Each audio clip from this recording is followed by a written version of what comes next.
Please rise and join me for the Pledge of Allegiance.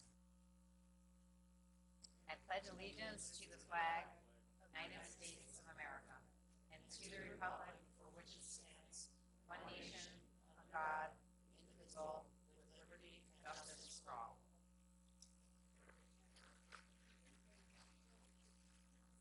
Roll call? No. Okay. Yeah.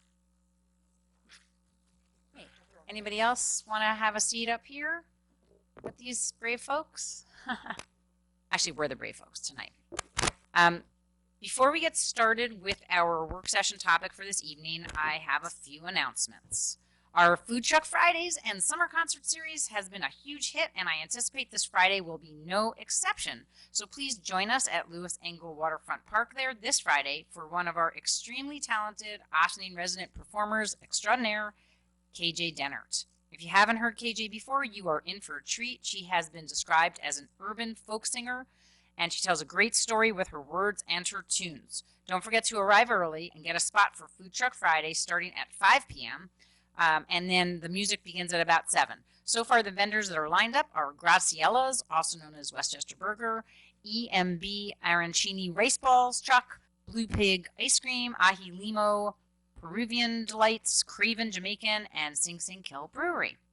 On Saturday morning, head down to Lewis Engle Park for morning yoga with the beautiful backdrop of the Hudson River and Alicia Simpson from Crossover Yoga Project starting at 9 a.m. And on Sunday at 10 a.m., be part of the troupe for the day and learn some belly dancing moves with Delphi Dance Ensemble, also at Lewis Engle Park. Both of these Mind, Body, Spirit Ossining classes are free and do not require pre-registration, but if you register in advance, you will qualify for raffles and giveaways courtesy of Club Fit Briarcliff and UMAC Briarcliff at the end of the summer. And if a program is canceled for weather, you will be notified directly. There are many, many more events going on in Ossining this week, and I know you guys all want to know all about them, so you can just take a look at the town's website and my Friday afternoon supervisor's update for more great events. And if you don't get that, please send an email to the town and we'll add you to our list. Now for this evening's work session topic, unless my board colleagues have anything to add. Okay. The Town Planning Board is the lead agency on the proposed River Knoll development for the former Stony Lodge Hospital site on Croton Dam Road.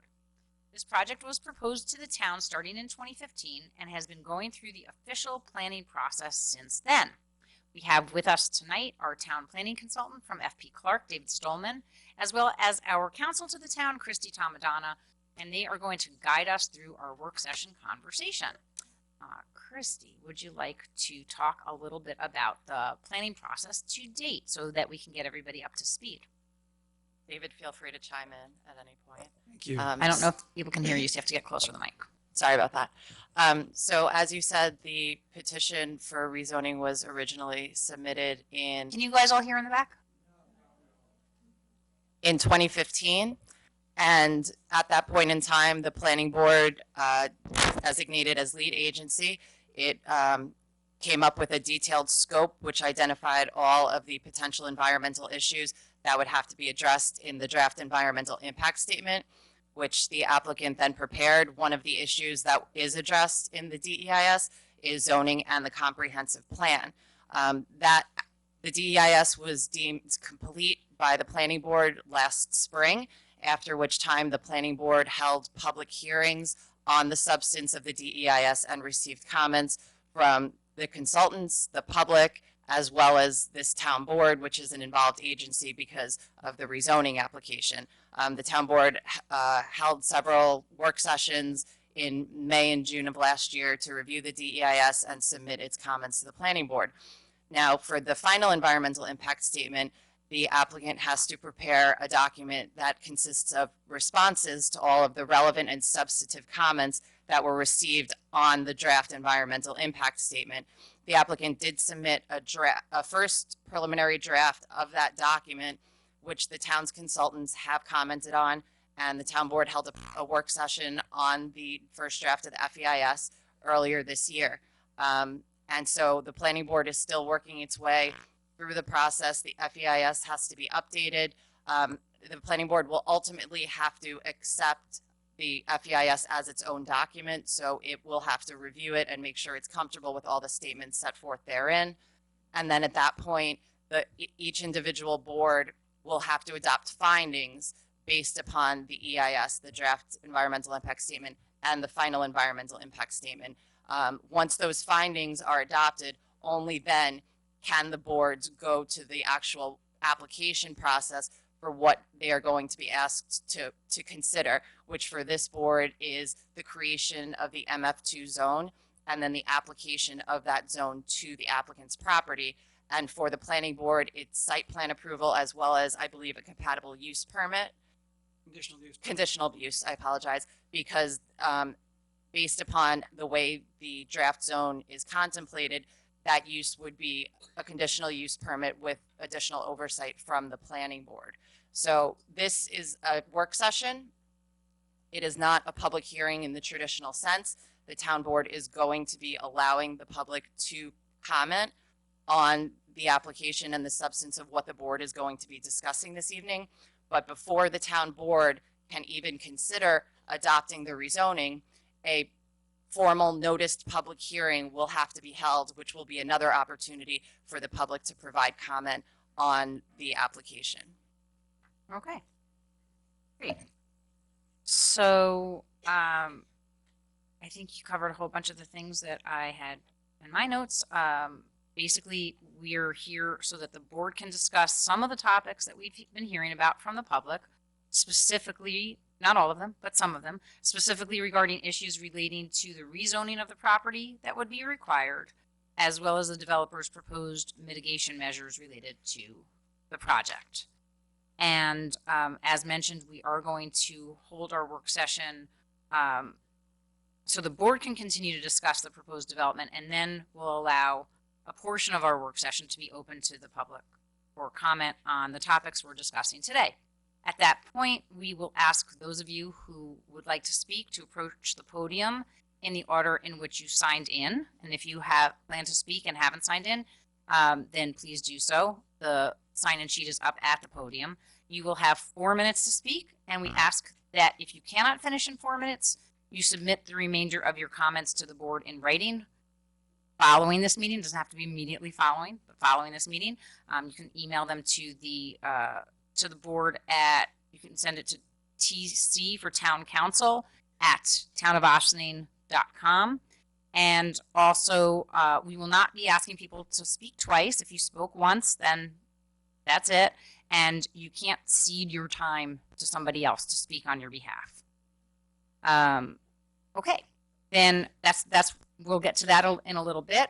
First, I wanted to go get into a little bit of the conversation about the proposed petition for rezoning and what that means, and then talk a little bit about what multifamily zone would look like and how that would have potential to impact the town.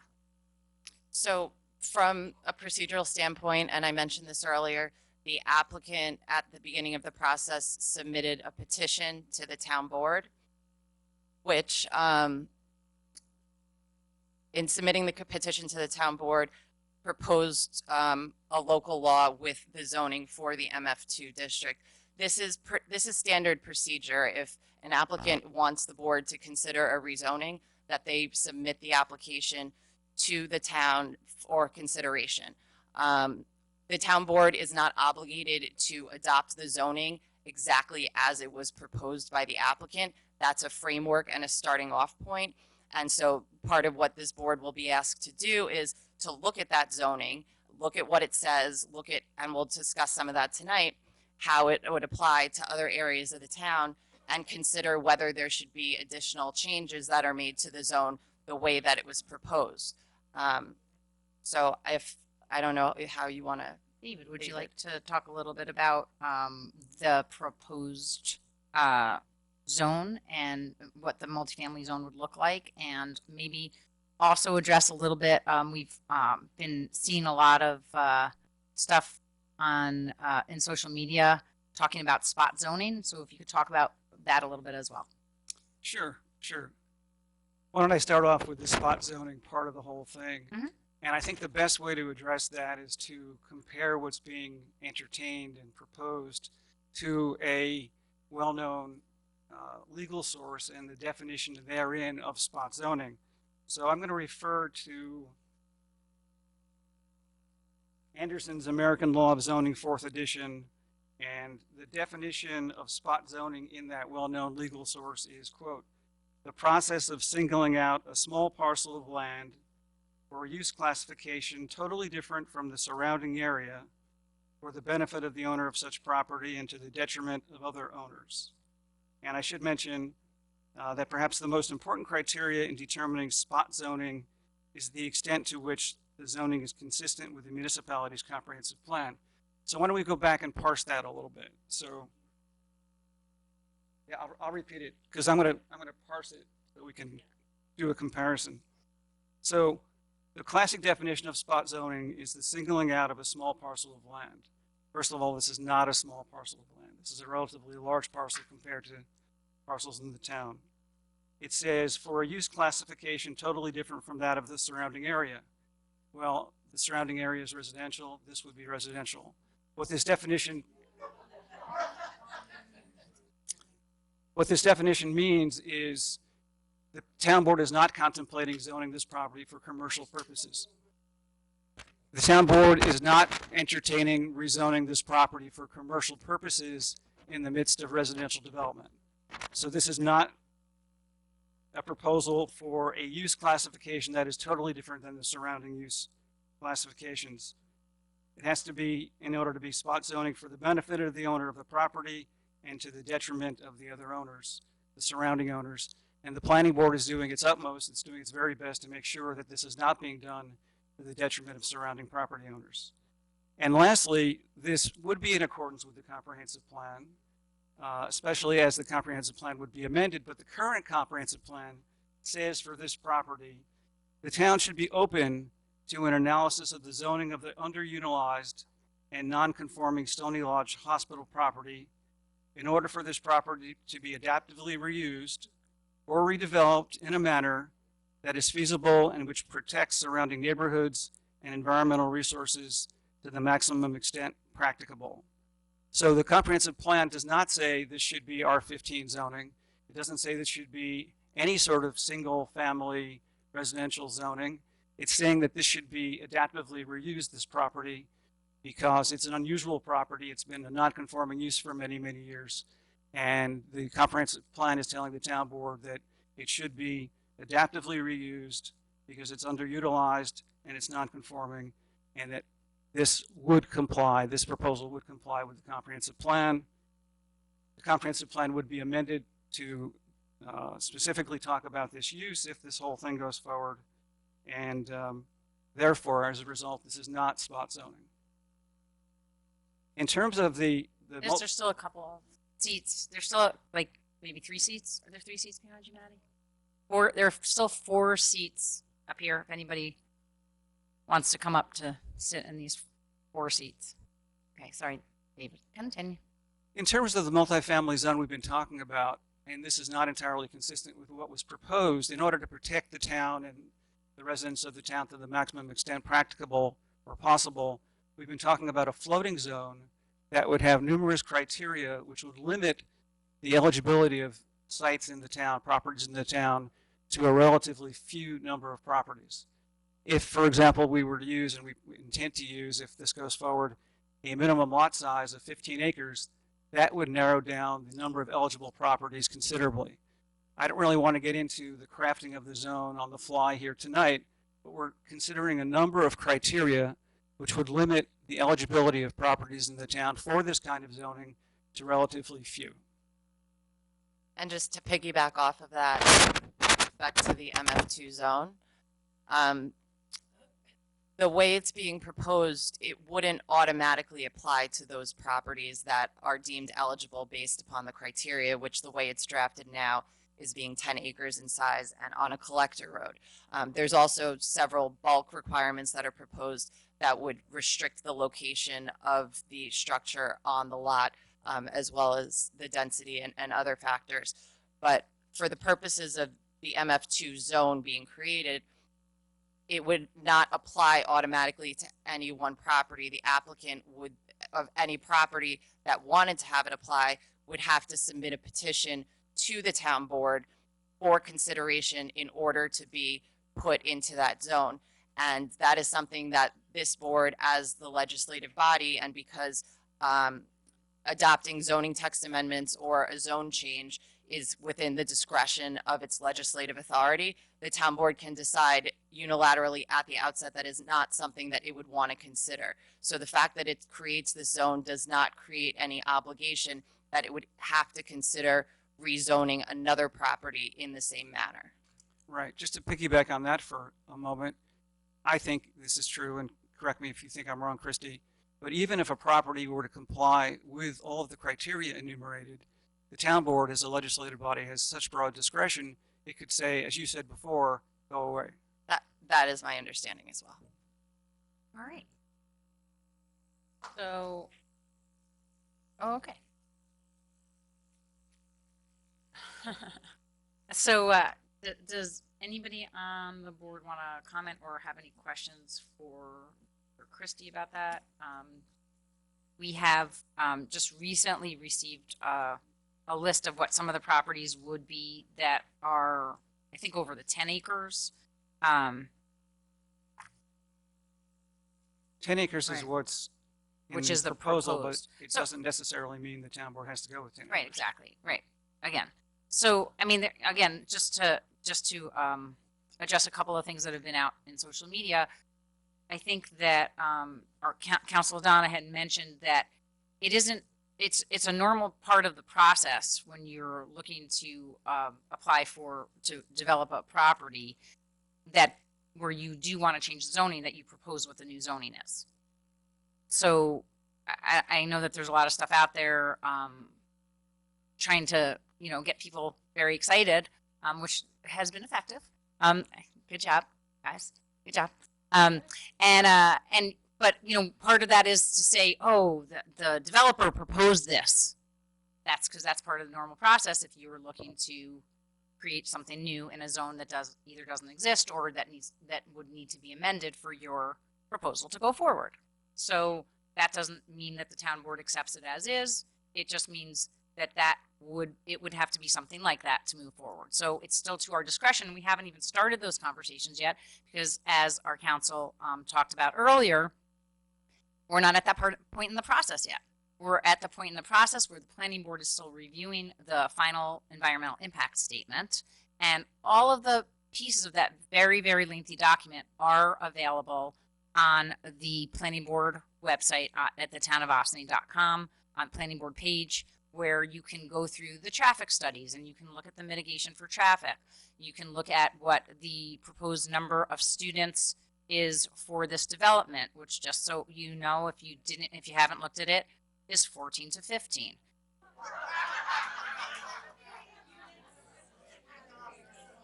So I know that you guys are all laughing, and that's great, but this is so the way that the FEIS worked is that there were lots of comments at the planning board meetings about that being unrealistic, and the study that determined that would be the number of apartments. And I had an opportunity to speak with our school superintendent to ask about other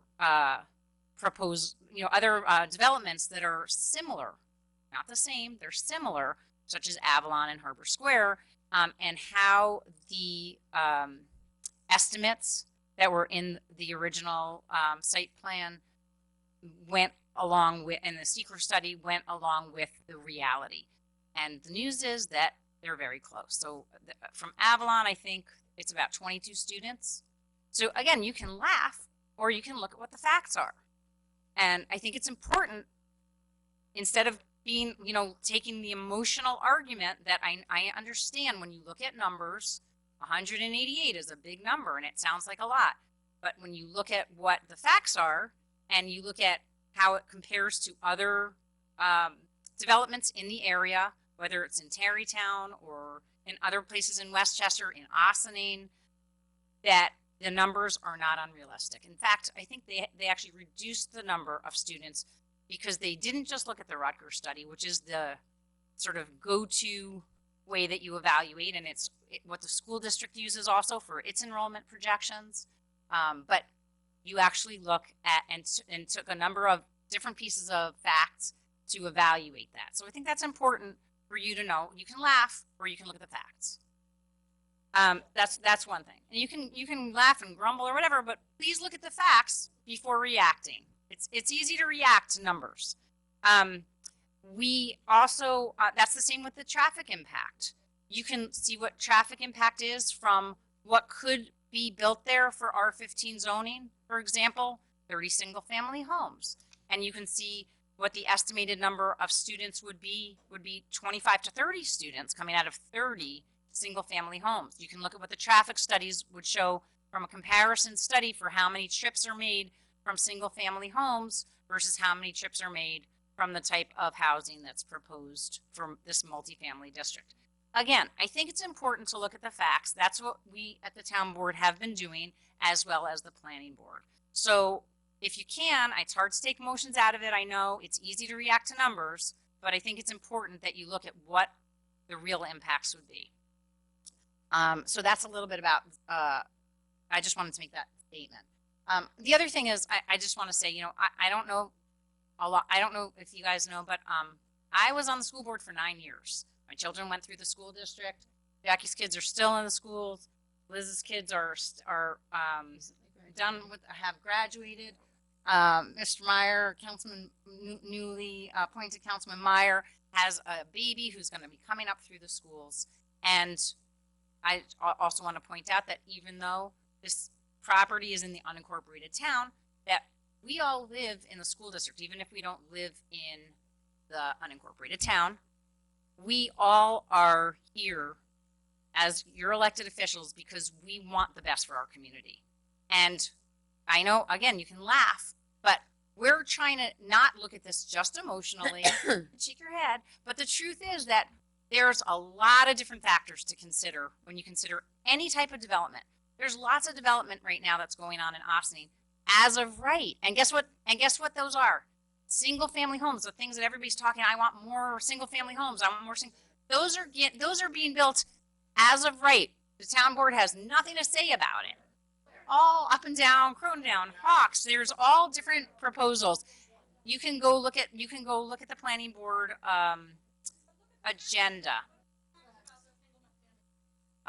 So as I said, lots of single family homes do produce children and they produce students for our school district. So it's important, again, to look and balance all of the different inputs.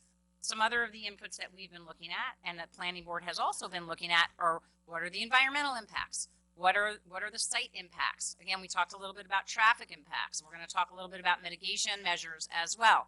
We're looking to find a solution to what we all are looking for, which is high quality of life, lower taxes, so increasing what the assessed value is, increasing our property values. Those are things that we all would like to do because that makes for a better community. And I believe that that's what we're all here to try to accomplish. So when we evaluate, when the planning board evaluates, the same board as the architectural review board, when they evaluate, these are the different factors that they're looking at, they're thinking about. What economic impact is it going to have? Is it going to help us revitalize our downtown? Is it going, all of these, again, even though this is happening outside of the village, we know it impacts the village of Ossining as well, and it impacts the school district, etc. So I just wanted to say all of that. Now we're gonna go ahead. Okay. So I know it's been really frustrating, not only for you, that it's taking so long and you feel like the town board hasn't given you our ear or anything. It's a very long process. This is not Newcastle. We don't rush these things through. This board is new, and it's already changed hands. To this whole process, we are making sure to listen to our lawyer and listen to our planner and follow the exact steps that are set before us. We're just starting to get these papers about the zoning, and we're not done hearing all the answers. The public asked a lot of questions of this development, and the town board asked a lot of questions of this development. And many of you were in the meetings, and you were there asking these questions. And each and every one of them is in that draft environmental impact statement, which is where all those questions are gathered. The final environmental impact statement is where they have to be answered. And they weren't, to my knowledge, all answered yet. They're really getting answered. Some of the papers we got just tonight are more of the answers of questions that we asked about that environmental impact statement. This whole process is still with the planning board. We haven't even had the conversation as a board about this zone or anything like that, because that's not where we're at yet. I understand it's been almost 5 years, if not, and we're just making sure that we're taking each and every step and looking at each and every question that each and every person asked, including our planners, including our questions, including, traffic studies and schools. I mean, we're really looking very carefully at everything and trying to make the best decision that we can for the community. And I know it's been really frustrating that we can't have a conversation because we haven't had the conversation. We don't have the answers that we asked to the questions that we asked the developer yet. So it's frustrating for us not to know or be able to talk to you also. So I just wanted to make that clear. I don't know if that helps anybody. And then, council, did you want to talk at all about, I know you talked a little bit already, but, or Mr. Stolman, either or. We talked about it. I just maybe you want to reiterate, how does the multifamily floating zone play out in terms of if that's something that we're going to consider? How does the zoning play out for the town board? Just once, I know you took us through it already, but just very specifically focused on the zoning. How does that play out in terms of public input, public hearings, and when in the process this happens, and then how we are going to evaluate that? Well, it can be a continuing discussion, and if the board's getting the information it needs, it can start looking more closely at that. And if there are changes that the board wants to have made, it can look at that thing. It can look at that, but it's not until the findings are adopted that then the board will hold the public hearings on the rezoning to consider whether or not to adopt the MF2 zone and then to apply it to the applicant's property. Okay. So you're saying that the proposal in front of us and is still very fluid. Like, if I don't like one number, we could change. We could all have a conversation about what it means and the sizing of the properties. Like David said, the number 15, and up here it says 10. So it's still a fluid conversation. It's not anything set in stone. Correct. Okay. Right. We're looking at the ways to best ensure that this is done well, properly, and protects the environment and the residents. Okay. I mean, that's really what we're trying to do. Anybody else have anything that they want to add? Okay, so far. Okay, so then I was hoping, David, you could just take us through an overview of some of the proposed mitigation for the traffic impacts and Sure. response to traffic concerns, because I know There that's are a big one. basically two main I don't think mitigation measures for the traffic impacts.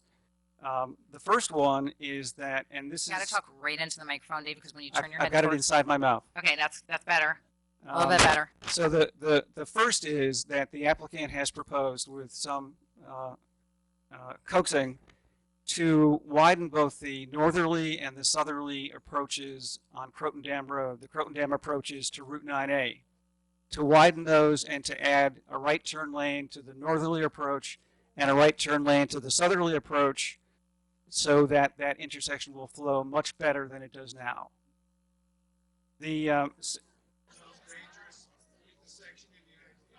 And I'm sorry, can you just, where is that? Is that just like pie in the sky, or is that real that they've done something They've with shown that? it on a figure in the appendix of the DEIS, and it's very real. There's right of way to do it. It would not be that hard to accomplish. But And it's a state road, so did they have to get state approval? they or- have been talking to the state, and it looks like the state is going to let them do that. Okay. And that would be done entirely at the expense of the developer. Okay. And that intersection would flow much, much better than it flows now. Right. So that's one, That's the first traffic mitigation measure. okay. The other is, Okay. the other is that the applicant is proposing to fund a traffic calming analysis with $30,000 for the town to study ways in which to keep the speed down and make the traffic flow better generally. Okay. For Croton Dam Road specifically, right? So those are the two major traffic mitigation measures. All right. Would you like me to talk about other? Yeah, and then if you could just take us through some of the other, we heard from the public throughout the process about other impacts that they were concerned with. And I know that the developer has attempted to address some of those with additional mitigation measures. So if you could just Right. address So, those. so picking out 2 points in time, one point in time would be the time of the DEIS, which is a while ago, and now we're at the FEIS stage. And these are either mitigation measures or modifications to make the project better. The total number of dwelling units proposed at the DEIS was 188. The FEIS is going to talk about 178 in terms of total number of dwelling units. The number of one-bedroom units is proposed to be reduced. The percentage of one-bedroom units is proposed to be reduced, which will lead to, I'm sorry, 2-bedroom units. Liz, Yeah. Liz is helping me out here. The number of two-bedroom units, excuse me, is proposed to be reduced. The number of one-bedroom units is proposed to be increased, which will lead to fewer residents and fewer students.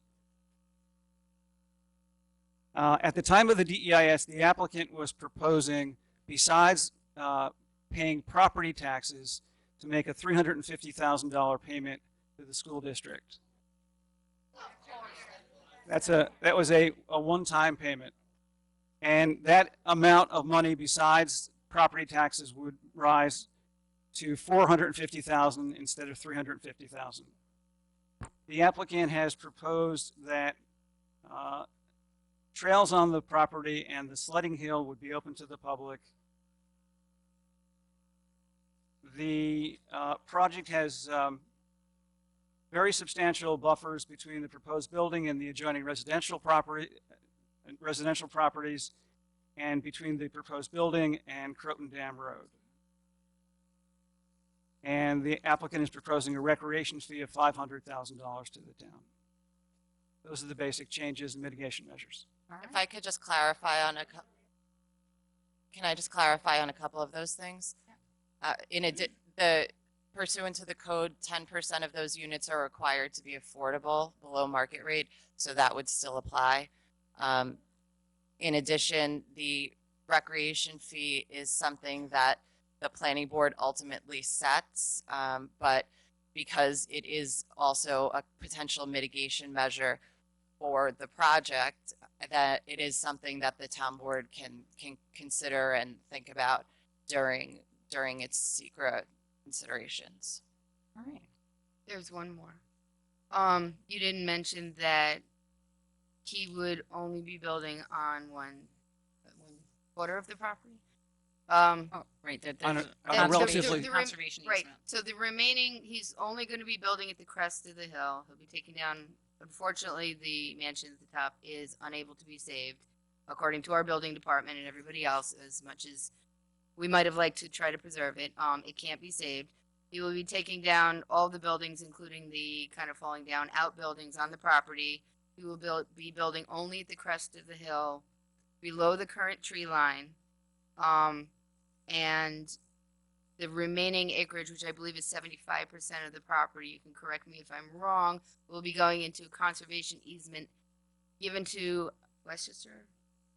It will Land be going Trust. to a conservation easement never to be developed, ever, and given to Westchester Land Trust. I think, Westchester or- Land Trust, Right. who is known for keeping their word and protecting easements. Okay. And is there anything that the board wants to talk about in terms of any of the proposed mitigation?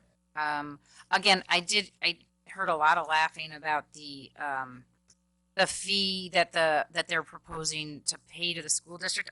Not all developers do this. Many developers, and there's also been some stuff on, don't offer. They don't offer. This was something that was offered at the beginning, and then they were asked, can they offer more? The impact to the actual taxes that are paid is based on what the what the assessment would be on the based on the proposal, is a change from $95,000 a year that's currently paid in taxes to about $1 million a year. So when you're saying, I heard people mumbling every year, well, it's going to be a heck of a lot more than that every year. That's going to be actually added to the tax base. And what does that mean for the school district? How does that impact,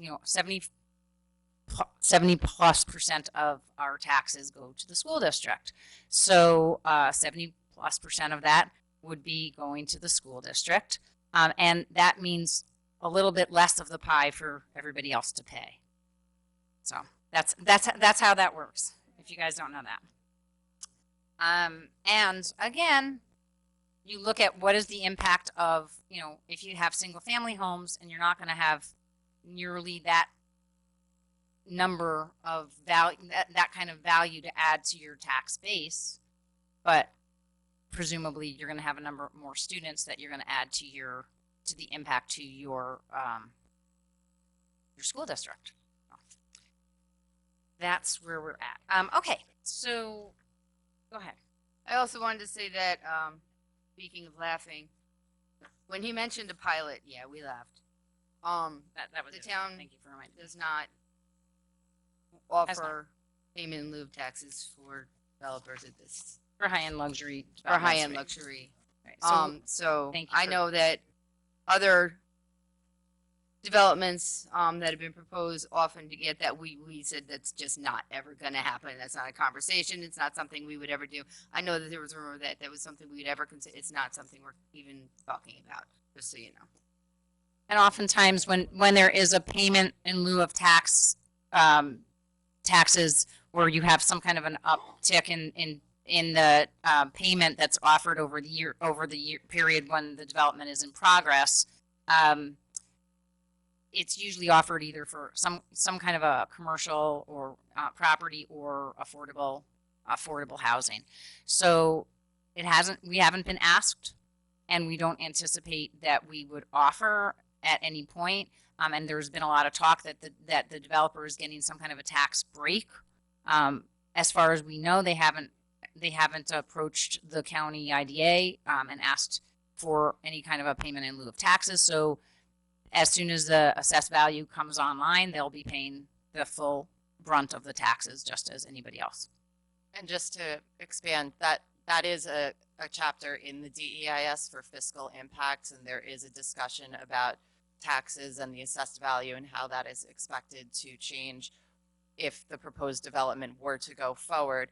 And so if something like that were to change, that would require changes to the environmental impact statement as it is now drafted. Right. Any other comments from my board colleagues? Want to say anything? Okay. Good. Don't want to say anything else? Okay. Unless there's any other.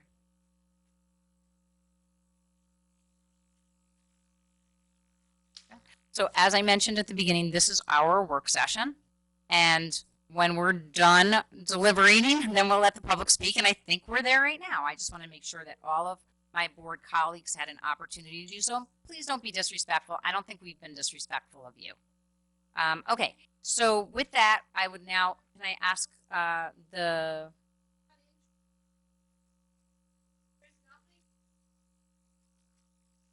So I've asked my board colleagues, and at this time they don't choose to comment, and that's their prerogative. There will be more work sessions and other opportunities to speak, and they will have a chance. And I don't think that this is a lynching session here, although some of you might like it to be.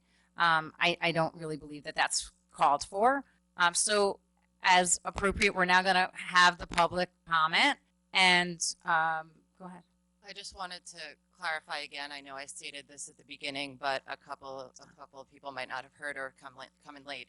Like the supervisor said, this is a work session, and while on occasion the board has allowed public comment, it is not necessarily always the case. And so this is a situation where the town board, due to the interest from the public, is allowing the public to comment. However, it is not a public hearing, and that will be held after secret is complete, and there would have to be a duly noticed public hearing where there will be ample other opportunity for public comment prior to the board considering adopting the MF2 zone and then applying that zone to the property. All right, thank you. Okay, so with that, we're going to start calling people's names who've signed in. If you didn't sign in and you would like to, maybe just approach in between speakers as they're being called and add your name to the list.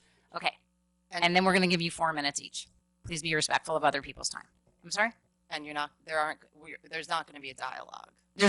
We're not planning to have a dialogue. If there's any facts that we need to correct because there's misstatements of fact, then we will do so. Otherwise, we're going to be here to listen, and we will have other work sessions when we can continue to deliberate. Okay, I'm going to time everyone at 4 minutes. I'm not going to cut you off in the middle of a sentence, but because I don't have a beep, please try to be mindful of me waving at you that your 4 minutes is up. When you approach, please state your name and residential address, and we'll start with Henry Grossman.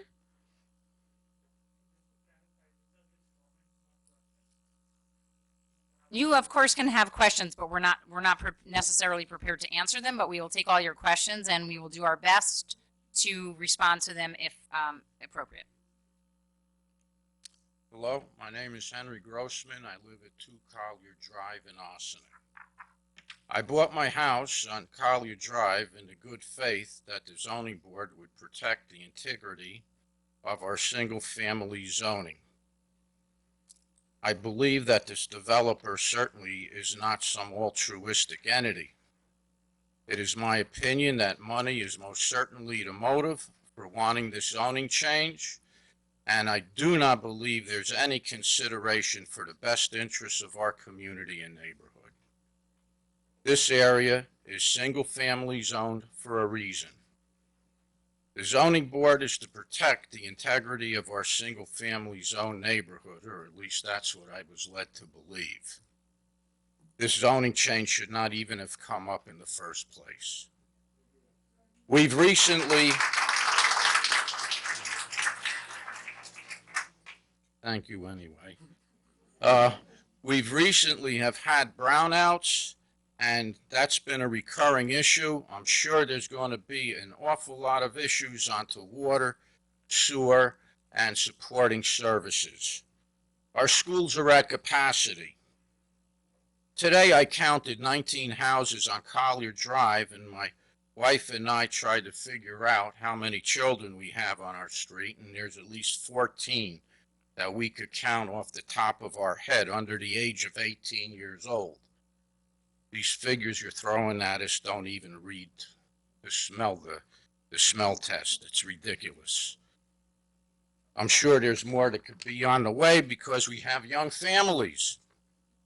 I graduated in 1968, and we had double sessions because Ann M. Dorner Middle School was not even built then. I lived in a multifamily dwelling, Hampton Gardens, before I moved to Collier Drive. And I remember there were at least, and I'm just going by my poor memory, of 23 children for the 48 units that was in our building that had 2 entrances. There seemed to be at least 1 car for every adult occupant when I left to move to Collier Drive. And since moving out, I observed that they added more parking spaces. There was also a lot more children than when I was growing up, when I did visit there for old time's sake. Based on that observation, 188 units would translate into a minimum of 376 vehicles. One of my neighbors is a car and motorcycle enthusiast. I can't tell you that how many cars I counted just overflowing on our street. And with the above observations, it makes you wonder where all these vehicles are going to be parked and the traffic that will be generated. As of now, rush hour has a lot of issues. 9A is crowded for miles. Forget about getting a new on-ramp. You're just adding to the problem anyway. There's a lot to be desired. Routes to Ossining train station, from what I understand, are a moving parking lot. And parking is a constant issue at the Ossining train station and also at the adjacent train station in Croton Harmon. Since I have to work there, I was also the lead ticket agent. I could tell you that place is crowded like crazy. I have been a resident of Ossining, New York for over 69 years. And that's a lot longer than any of the two of you put together. Sir, The point to be made, sir, I'm sorry, that's 4 minutes. may I just take another 1 second for a paragraph? That's all I have. The point to be made is that if my physical observation and experience shows that whatever theoretical data is submitted to be suspect or false, then the rest of that submission should be considered false, self-serving, and ignored. The multifamily zoning request should be thrown out with yesterday's garbage and not be granted.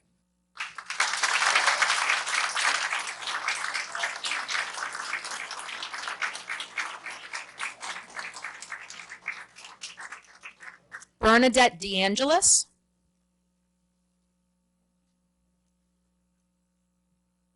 Good evening to the board and my neighbors. I'm Bernadette DeAngelis, and I live on 6 Downey Road in Ossining. I moved to the village in 71 and the town in 79. Gee, that developer gives away a lot, doesn't he? It sounds like a take on he protests too much, be that as it may, and he intends to build a roadway at 9A and 134 worthy of an interstate, it sounds like. I hope it works. One other thing, besides all the particulars that we've heard and we know about, I ask you to think about this. Some years hence, when you have a child or perhaps a grandchild, and you're about in the area where this is proposed, and if it's there, you may say to that child or grandchild, I was there when that went up, but look what happened. You know, there's always those unintended consequences, and it's something to think about. We have to use our imagination here. What might happen? And what might you say to that child or that grandchild when those things occur? I leave you with that.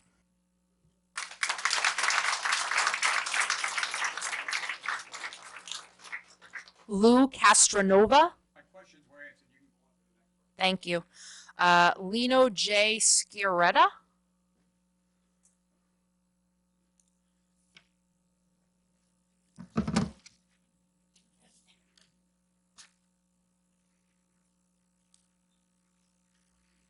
Good evening, Mr. Supervisor, members of the board. My name is Lino Sciaretta. I'm a partner with the law firm of Montalbano, Condon & Frank, 67 North Main Street, New City, New York. I've been a practicing land use attorney and litigated land use matters for over 20 years. First, I want to thank the Supervisor and Town Board for scheduling this work session tonight, and I hope this dialogue will continue as you stated in your presentation. I'm sure what you will hear from me tonight you've heard before, but it bears repeating because what this board is allowing to happen, should it vote for this rezoning, will forever change the makeup and fabric of this community, which is behind me. And I should also state for the record that I represent Mr. Antonio Santucci and Marissa Caruso. Now, I am at a loss to explain how this board can allow this process to go on so long when it is at odds with the town's comprehensive plan. With all due respect with Mr. Stolman, I know him and his firm, reputable firm, but I will submit to you, this is spot zoning. You are shoehorning a multi-unit project into a single-family zone district that your comprehensive plan, whether it be 2002 or the update, never contemplated being multifamily and having always been R15 single-family residential. Now, I heard earlier this evening a definition of spot zoning. I will submit to you that the word small, when you look at the case law, is nowhere, whether it's large or small, it's spot zoning. And I will submit to you that multifamily is not single-family zoning. It's two different zones. So, again, that'll be discussed in another forum.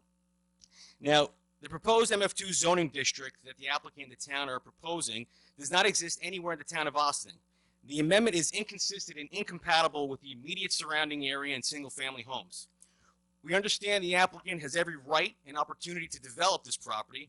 However, it should either utilize this site as it has been for decades or redevelop it and use it in accordance with the existing R15 zoning already in place. Now, from what I've seen and heard, what the town is doing here is for the exclusive and sole benefit to this applicant at the expense of hundreds of other residents. Now look, I'm a developer's attorney. I also serve as municipal counsel. And listen, I get it. If they can get away with it, great. Why not ask for it? But this is classic spot zoning. Even the proposed bulk regulations of this new MF zone contain elements that could only pertain to this property and nowhere else in the town. Now, conveniently, we heard about the lot size. It's 10 acres. I submit to you that this zoning is for one developer and one developer only. Even the town's purported comprehensive plan update in 2015 was a pretext, and I'll submit it's a proverbial bone given to this developer in an attempt to back in this project as something contemplated by zoning. There's one sentence in your comprehensive plan in 2015, and that one sentence I submit to you does not justify an intrusive project or make for a recommendation that a developer or your consultants or attorneys can grasp to say that this is the reason to support this project. It's simply one sentence does not do it. Now, your comp plan calls for open to analysis of zoning, and the property should be adaptively reused or redeveloped in a manner feasible which protects the surrounding neighborhoods.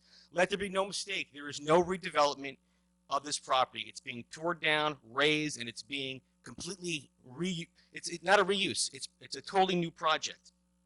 Okay, we have our engineer tonight. He'll talk about the thousands of ton in infill, intrusive and extensive regrading and slopes, which 57% of the property contains steep slopes in excess of 13 to 20%. This, again, is not an adaptive reuse. Now, with the help of our engineer who will testify this evening, we analyzed the conventional subdivision set forth in the DEIS. Now, we want to talk about numbers. That states that 30 single-family homes can be developed here in this R15 zoning. I submit to you that number is not 30. When you factor in the steepness of the site, the large cart for the roadway, you really get closer to 12, okay? Now, in a nutshell, and I know my time is up, because I had my own, okay? Thank you. This here is an ill-conceived plan. It's a total financial windfall for the property owner. We urge this board to slam the brakes on this project. As you said earlier, you have no obligation to entertain this. I'm surprised it's gone on for as long as it has. Okay? You have no obligation.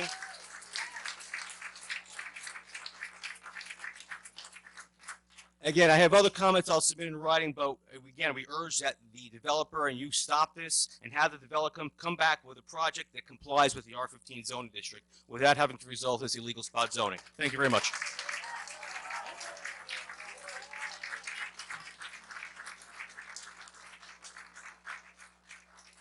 Marissa Caruso.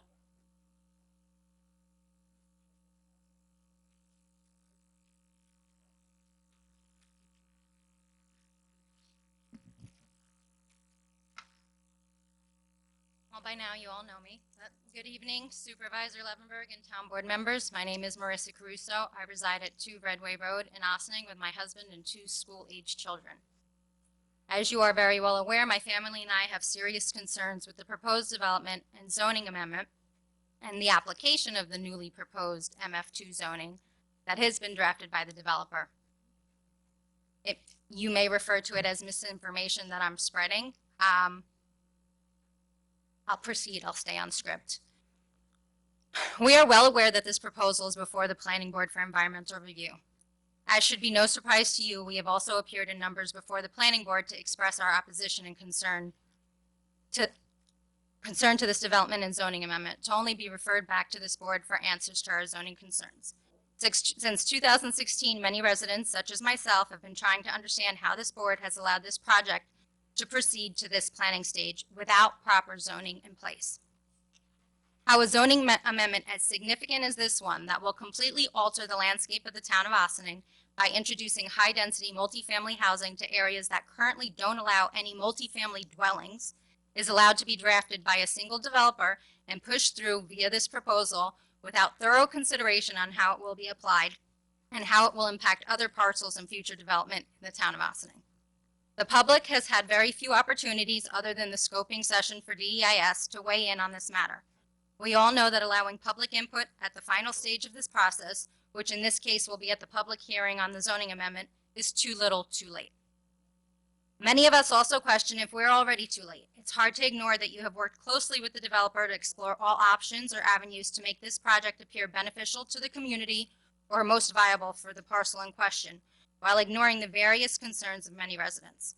From sponsorship of our summer concert series that undoubtedly was requested by this board, by the developer being sponsored, to endorsement of this project by the supervisor recently at a private block party, the burning question is, who do you all represent?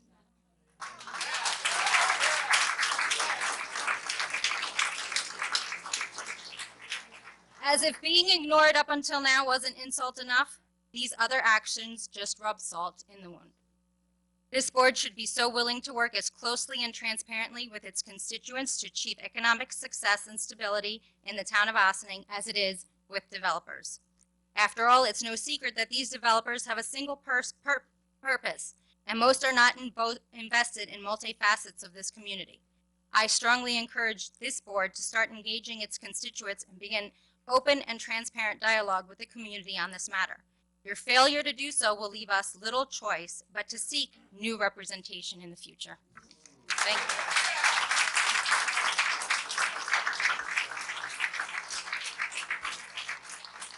Bob Salenti. Thank you for the opportunity to speak. I just have a couple of points I'd like to make, and I'll be very brief.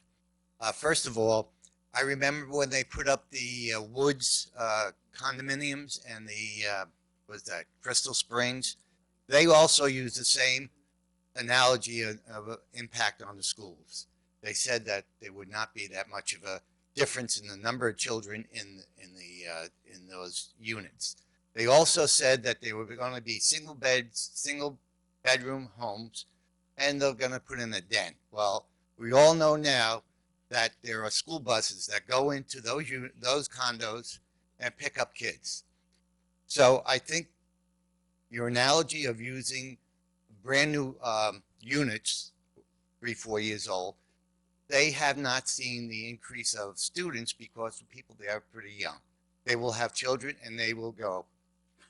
The second thing I'd like to say is, I know this developer is a successful businessman, but this is a democracy. And as a democracy, you can see all these people who are against this project. You have not seen anybody in support of it except for the developer. I'm asking you to use your democratic process and vote this project down. Thank you very much.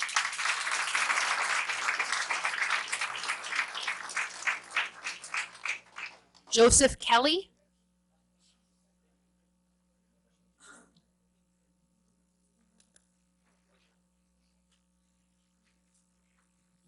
My name's Joseph Kelly. I live at 16 Croton Dam Road, and this is an impact study.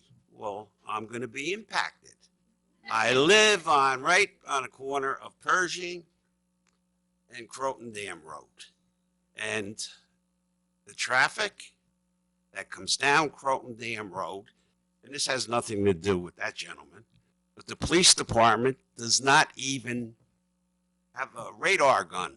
At least when the county police were here, they had the tow trucks waiting. They locked these people up, took their cars away. Ossining police doesn't do anything. 6:45 in the morning, 7:15, they come down Croton Dam Road going 60, 70 miles an hour. No cop to be found, okay? Now, there's been people, I can't tell you how many accidents coming on Croton Dam Road. Now, you don't care about us. You guys have your mind made up. But you know what? If you're thinking of going for higher office, I'd think about it, because a lot of people are hot about this. I'd rather have 30 homes or 18 homes than to have 188 apartments. Okay? Now, I told you today when I talked to you at the picnic, I don't believe that the state is going to prove it. I don't care what you all say. It's him, any lawyers. You know? I think you're all full of baloney, and you're all feathering your own nest, especially you. I said what I said. That's it. I don't know what feathering my own nest means, but it sounds not legal, and I take offense to that. Adele Pasucci? Pascucci? So sorry.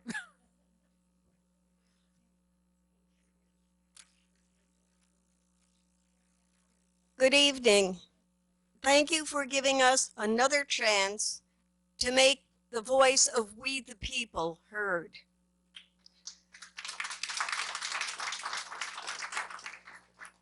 Some years back now, I've lived on at 21 Feeney Road for 43 years. It was a nice, quiet neighborhood. You didn't even know where 9A was back then. Now I hear it all the time, all night long. But some years back, before Country Meadows was built, Walbaums thought they would put in a shopping area there. Originally, it was a cute farm. I'd push the carriage with my son in it down there. He could see the sheep and the horses. Walbaums, with maybe like a McDonald's and some other stores. But we the people in the same area as where this project is planned spoke up. Country Meadows was a wonderful choice. It has not impacted traffic the way a Walbaum shopping area would. It fits in with the tone of the neighborhood that we all worked hard to buy our homes in. Many of the previous speakers covered the really key points, but I think what we're all asking is that we the people have some say about our community that we love, about our neighborhoods, and about our safety, because getting out of Feeney Road in the morning, you take your life in your hand. Never mind trying to cut across 9A just to stay on 134. And so please, give some serious thought. Imagine if you lived in one of our homes. You're elected to represent us, and that's what we're asking you to do. Thank you.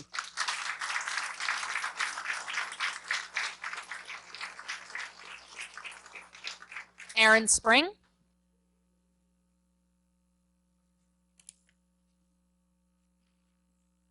Hello, board. Thank you for calling this meeting. Quick disclaimer, speaking as a private citizen, Aaron Spring, 64 Meadow Road. My views and my opinions do not represent the views and the opinions of the Ossining School District, despite my status as a trustee. So let's start with this idea that it's only going to add 6 or 12, or I'm sorry, what was the number, Supervisor? 14 to 15. 14 kids. In my opinion, 1 is too many. Our schools right now are bursting at the seams. We're the most underfunded school district in the state in terms of foundation aid. We're overcrowded. And I think we need to take a page out of the Village of Briarcliff Manor's book and pass a 1-year moratorium until we figure out this funding situation. Because frankly, we can't afford it. And it's not fair to bring more kids into the district if they're not getting the resources that they are constitutionally entitled to. So that would be my plan. 1-year moratorium until we figure this out. I also think it's not fair to only listen, to the developer on the study and the impacts. I think we need to have a independent study done. From what I understand, the developer was the one who did this study, and that can include bias. For example, I've heard the The rumor that the traffic study was done during spring break, I don't know how true that is, but if it is true, we need an independent study done.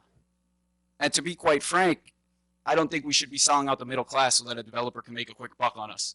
This developer is going to build his units, he's going to leave this community, and we're going to be left with the aftermath. And it's up to the politicians to listen to the people and not the special interests in the developers. That's all I have to say. Thank you.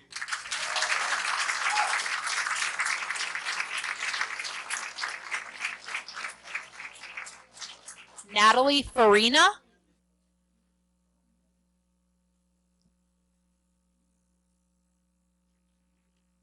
I live at 2 Downey Road, which is right off of 134. And I've been here for 25 years. I moved here from Yonkers because I wanted to live in a residential area. That's where I bought my house. That's where I've lived. That's where I've contributed to the community. And I don't want 188, 178. And I also find it a bit curious that we've now gone from 188 is fine, but now all of a sudden it's 178 because that's more fine. Why? Why did that happen? I also am concerned about the traffic because over the years the traffic has increased exponentially. I cannot go on 9A South. I have to go all back roads in the morning to get there and watch the traffic on 9A. You say that you're going to widen that area. So what will be widened? The area that's right at the traffic light? So the rest of the roadway is not going to be widened. 9A is not going to be widened. So I don't quite see, and in fact, there's a stream that runs underneath there. So I'm concerned about that. And I also would really, if this is a work session, I want to hear you working. I want to hear you debating. I want to hear you asking the questions that people here are asking. Because from where I sit, it looks like too many of you, or all of you, for all I can see, agree with this. Anything that you've said has been in support of what this gentleman has been saying. I want to hear you raising questions. I want to hear you debating this. I want a sense of where you stand on this. Because after all, you're the ones that are gonna vote on this, and we need to hear from you. So I really want you to think about the fact that look at all the people that live in this area and our feelings. Think about what you're doing here because you're affecting our lives. I don't know where you live. I don't know what effect this is going to have on you. But I know the effect it's going to have on me and on my neighbors. And we don't want this. Thank you.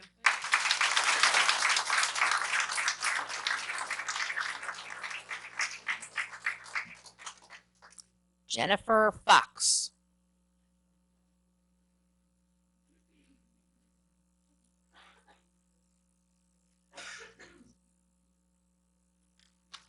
Good evening, members of the board. My name is Jennifer Fox. I reside at 117 South Highland Avenue in Ossining. By that address, it's pretty evident that I do not live in the neighborhood in question, nor do I actually live in a single-family home. I live in a multifamily co-op apartment unit with 198 units in it. So my opposition to this is not in opposition of multifamily housing. It is in opposition of multifamily housing where multifamily housing does not belong. Thank you. I had some notes, but as an aside, I will say that you say that there will be 14 students for 188 apartments. Well, I live in a unit in a building with 198. On my floor, there are 11 apartments. There are only 2 3-bedrooms. On my floor alone, including my daughter, there are 6 school-age children in one floor.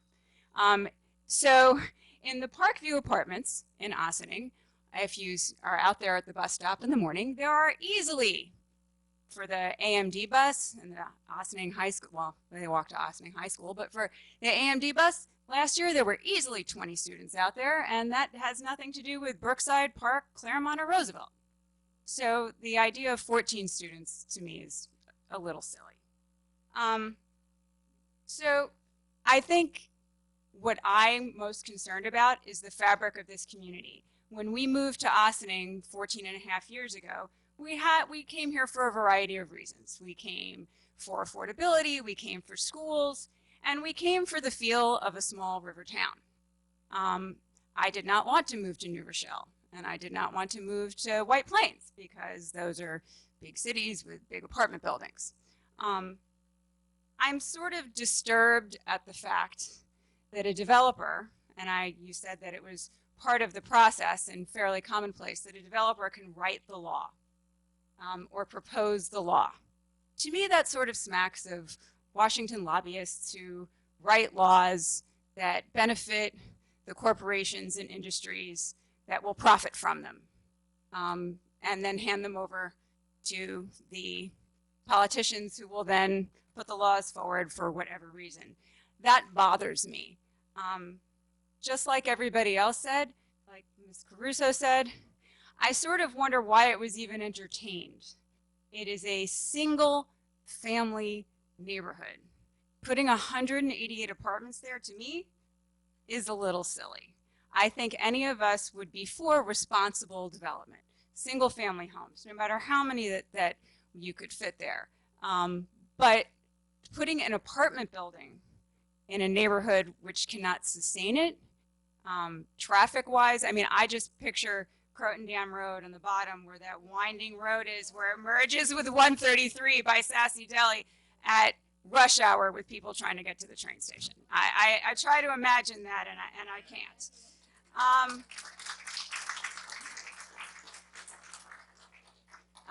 So we're not only adding to an overburdened school district, it would mean an overburdened municipal services. That where's the money coming from for the additional road repair, for, I mean, 300 to 400 extra cars for 178, 180 apartments does not seem unreasonable to me. So that's 400 more cars. If there's no jitney service, if people want to drive to the train station, where are those people going to park? There are no spots. So between traffic, schools, increased municipal services, I just don't think a development like this is tenable. And to me, it sets a dangerous precedent for larger parcels of land that come up in the future. Thank you.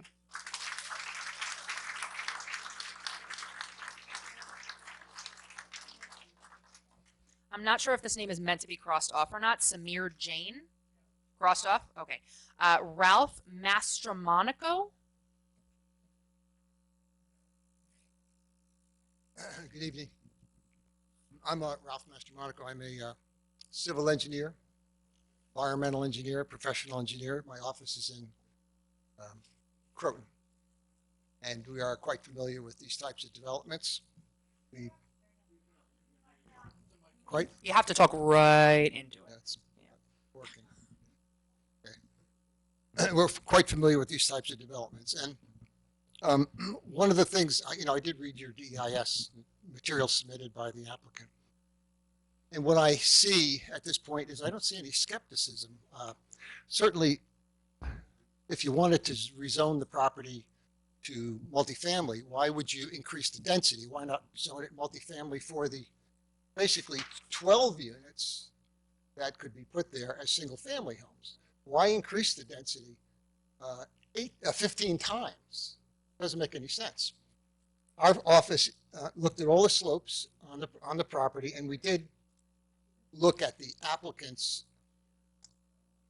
layout, how many lots they felt they could get. So they felt that they could get 30 lots. Well, if you actually take a skeptical look at that information, you'll see that I'm stretching it to get 12 lots on this property. And that would require removing all of the other buildings on the property, and it really would probably not be a feasible development at that rate. I also heard Mr. Stolman say that there's no difference between single family and multifamily. They're both the same use. Well, if that was the case, we wouldn't be here today. They could just go build this multifamily without needing to change the zone. There are differences in use between single family and multi-uses. Your comprehensive plan, page G1, as it pertains to future development and redevelopment, states as its goal to promote development and redevelopment, which is consistent with the current scale and historic character of the community. I think that what you're seeing here is development with 15 times the density on a piece of property. It could not, there's no way that you could say that that's consistent with the current scale and historic character of the community. I have papers at some point, maybe you're not taking submissions today, but at some point I would like to actually submit the work that we did to show skeptical view of what the applicant has proposed. And I also echo a previous speaker when they said that it may be the time now to maybe hire an outside planner or whatever to get an independent view of what's going on here. Thank you.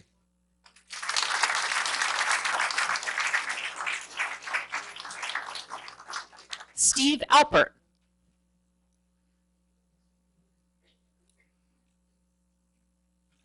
My name is Steve Alpert. I live at 15 Pheasant Ridge Road. Thank you for your time and for allowing the members of the community to share their comments concerning the proposed River Knoll development. The zoning of the Stony Lodge property is a valuable asset, this board and to the town. It should not be given away unless the town, unless the town receives a clear and commensurate benefit in return. The preliminary final environmental impact statement, which is the latest available from the town's website, does not provide evidence that the proposal will result in a net benefit to the community and its residents. I therefore urge the board to deny the requested M2 zoning change. The PFEIS has at least 3 fatal flaws in my view. Taxes, unchallenged and untested assumptions and assertions, and a lack of performance guarantees. First and foremost, the zoning change is conditioned on being financially beneficial and improving revenue generation for the town, village, and school district. Indeed, the financial analysis in the PFEIS attempts to assert this point several times. However, this is a false and misleading presentation. The proposed project does not generate new annual tax revenue. Unlike income or sales taxes, where the tax revenue varies based on a fixed rate times a variable base, property taxes are based on a fixed revenue need, that is the school or municipal budget, divided by the tax base to determine the variable rate.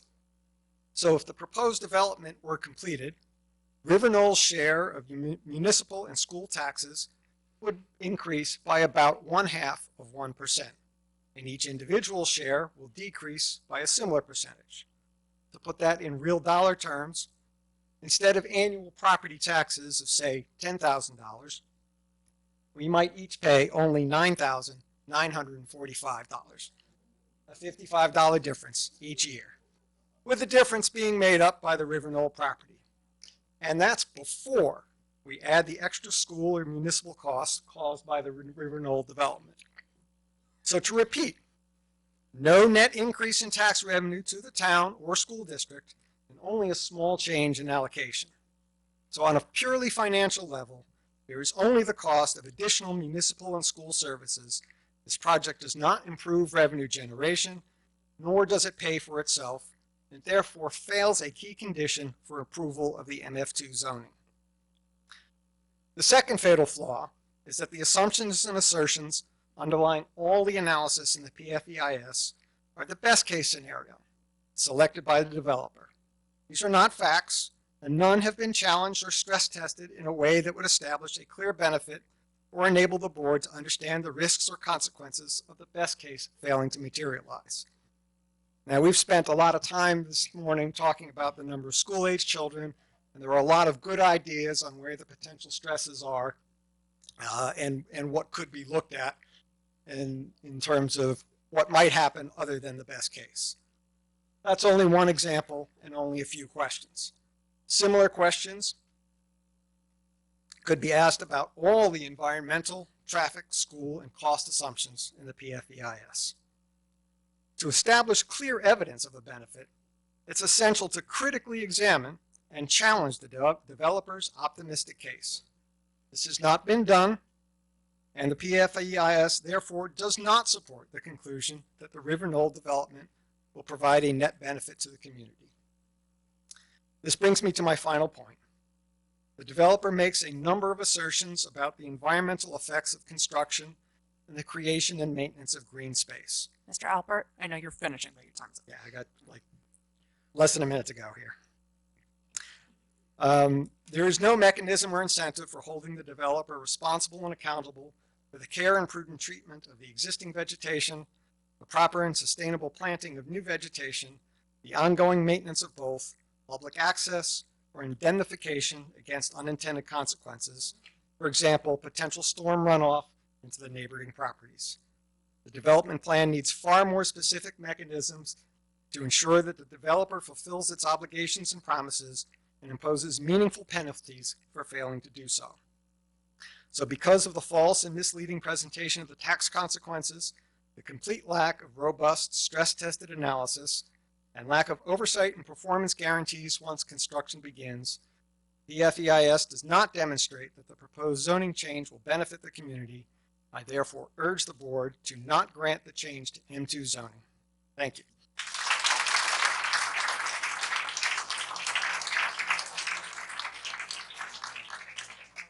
I just want to repeat, there's one empty seat if someone in the back would like one. Rich Damiano.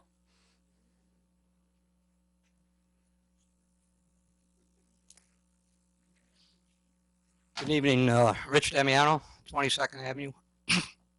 I've been a resident of the neighborhood for over 50 years. And one thing that hasn't been talked about, during the school year, and I wrote you a letter, you remember, but nobody said anything about it, gave me an answer back. And I don't think you can do anything until this project is built, if it's built. There's kids on every corner on Pershing Avenue and Lincoln. Every corner on Pershing, first, second, third, same thing with Lincoln, okay? Now they're gonna, if you build this project, they're gonna run them cars through Pershing, Lincoln, or down Croton Dam Road and up Pine. One of those kids gets hit on a car, gets hit by a car, or there's no sidewalks to save them anyways. You know how kids play around in the street, horse around? They're gonna get clipped. Somebody's gonna get clipped, and it's gonna be on one of your heads if you let this project go through. Simply that. Oh, I still got time. Speaking of that access that supposedly you got permission to build, or they said they're going to help you build, well, if they cover that stream, I think you're going to have to go through. You see, it's all time and dated, gives you traffic, same thing, time and dated, and that's a year ago in the traffic. So that's all I have to say.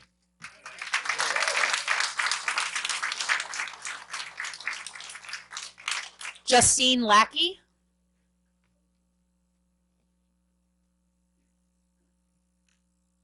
My name is Justine Lackey. I live at 34 Stonegate Road.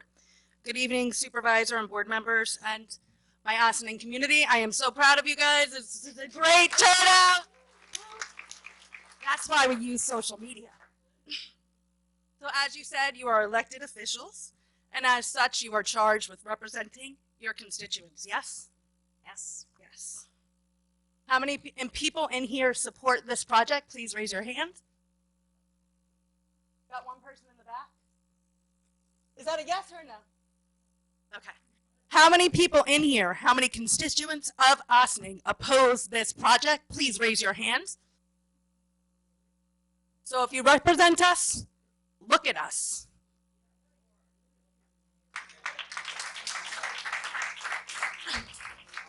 It is gracious that this developer has offered you money. But let me give you a piece of professional financial advice. If you go forward with it, get it up front.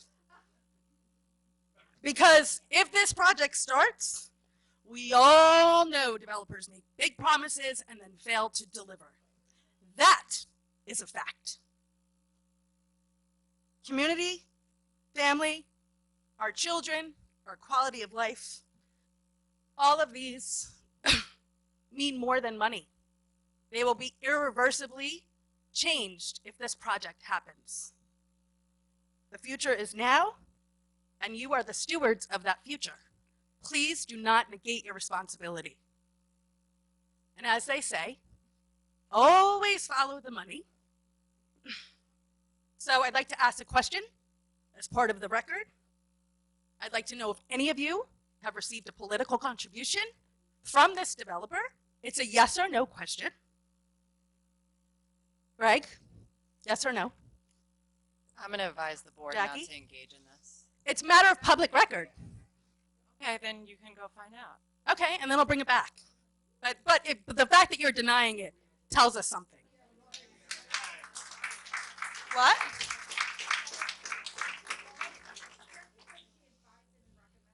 Oh, that's correct.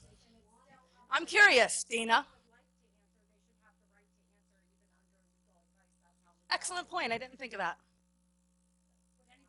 We don't, even though we really have said we're not going to engage in any back and forth, I can unequivocally say that I have not received any donations to my campaign from this developer. Okay, anybody else? No? It's all public record. It's easy to look up. Great. If not. Wonderful. I hope you don't in the future either. Please oppose this project.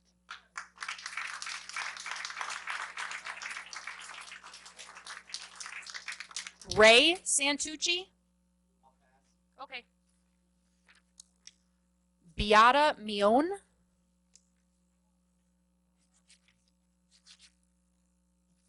Good evening. My name is Beata Mioni. I reside at 72 Narragansett Avenue, Village of Ossining. Sorry, can't hear you. My name is Beata Mioni. I reside at 72 Narragansett Avenue, Village of Ossining. I have been living at my single family address for the past 14 years with two of my children attending Ossining Union Free School District. And this is a very emotional meeting. I'm trying to compose myself and just make one statement. The reality is that we cannot afford one more student in our school system. Our district is number 4 most underfunded district in the state of New York out of 700 districts. We had fought, we put a lot of sweat and time and sleepless nights to help the district to get the funding that we got back a few months ago. And this is a single family zone area. Let's leave it as is. Single family, let's leave it as is. When I bought my house, I bought it, and I'm not in a town, but Narragansett Avenue next to Veterans Park, it's literally a hoop, jump across. The traffic is tremendous. For the past 4 weeks, I've been traveling to work every day on 9A towards Scarsdale. The traffic on 9A from 134 intersection is bumper to bumper. So I figured out a way of going through the village, the Indian Village, through Pleasantville Road by St. Teresa's Church. And then even today, I could not even jump on 9A from Briarcliff, and I proceed going to 117. So today I appear in front of you and I please ask you put me on the record as I oppose to this River Knoll project. I am opposed to the required zoning amendment that I do feel that will bring more harm than good to Ossining. I encourage all of you, public servants, to defend the interest of us, your Ossining residents, and vote against the zoning amendment. We voted you in. Please represent us proudly. Thank you.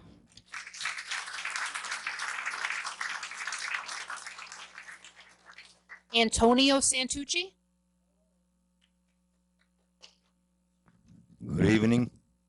Hi, all nippers. My name is Antonio Santucci. I live on Grandview Avenue. I own 2 homes there, 27, 29 Grandview Avenue. I also own a business there in the town of Ossining. I've been a resident for 62 years. I've seen a lot of development going around in Ossining. I remember when there used to be woods all over. We used to ride the motorcycle and bicycle in the woods. And I seen a lot of nice development built, but this is a reckless development. I don't think this should be built. I think this should be stopped. Now it should have been stopped 4 or 5 years ago. Thank you.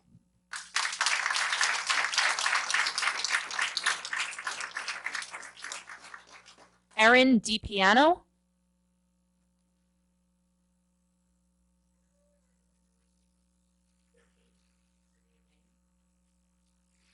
So I prepared something. My name's Erin DiPiano. I live at 60 Croton Dam Road. For those of you that aren't aware, that's between Narragansett and Grandview. My driveway leads out to 134, not even a block away from the development and 9A. So if you want to talk about impacted, my family is most definitely impacted. I'm here tonight with my husband, Stephen, and our 3 children. Also, just to backtrack, we moved here about 7 years ago, and someone said something about traffic, about that winding turn. We've had 3 cars flip in front of our driveway, directly in front of our driveway. And someone has hit our mailbox twice at high speed because it's knocked it over. So there is a traffic problem there already that isn't being addressed. So Stephen and I grew up in Astoria, Queens, which long ago it was a close-knit community. Everybody knew each other. If you said, oh, Astoria, you knew who they were talking about. About 15 years ago, I'd say developers, they started having an interest in our neighborhood, and it's changed. I go back there. I don't know anybody. I don't know anything. There's condos everywhere they can possibly squeeze them. Okay, so my husband and I, when we were ready to buy a house, we looked for somewhere to live, and we chose Ossining because it resembled closely to what Astoria used to be, a tight-knit community where everyone cares about each other, single-family homes. So we were basically driven out. Sorry, I'm just skipping through what I wrote. So we chose our property because it was quick access to the highway, the trains, and we're also around other single-family homes. Now this is going to be in jeopardy with the proposed development. Our already overcrowded and underfunded school system will now be pushed to its limits. You know, there was ladies that went really, really hard for our schools this year, and I was so proud to be part of this community because my kids are at the school, and I have a baby. He's going to be in the school, and to have, you know, you propose 15 new students. You can't propose things like that. You could have 1 kid, you could have 6 kids. You don't know what families are choosing to do with their lives. So I just think that's like kind of crazy to say, oh, it's only going to be 15 kids. There's going to be major traffic now. My driveway is going to be, I don't even know how I'm going to get out of my driveway if there's 188 units up the block from me. It's going to be insane. Also, my husband and I have done additions to our home, and we followed all the rules. Why should someone who doesn't live in our town be exempt from these rules? We never questioned the rules. Why is it this way?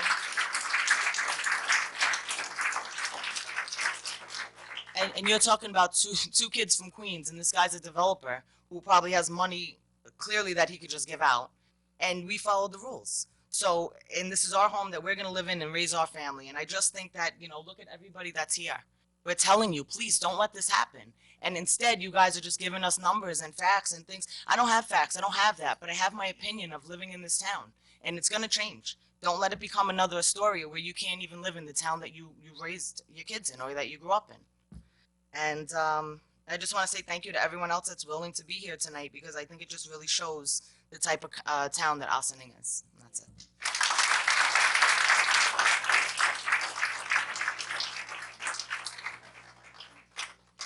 Henry Kelly.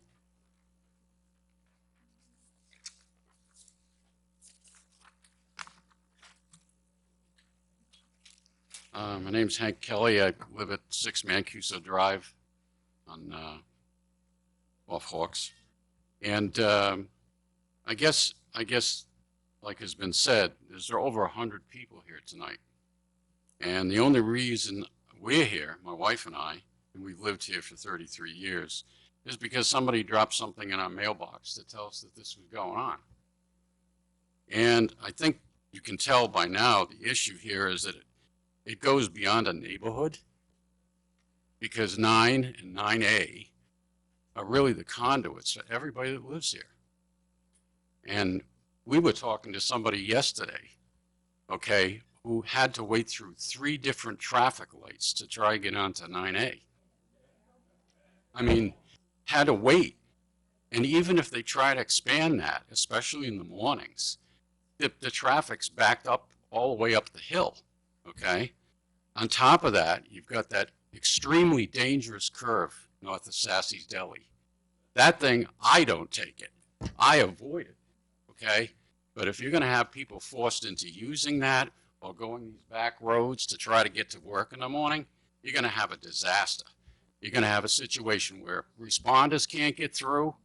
You're going to have situations where there, as we all know, accidents on 9A itself, people have a hard time getting to them, especially in the mornings if there's an accident. And I think, I was a member of the planning board for years, as Dave knows. I worked on the steep slopes ordinance. I think we have to look at more than process here, okay? I understand that people are guided by process, and they need to be and they have to be.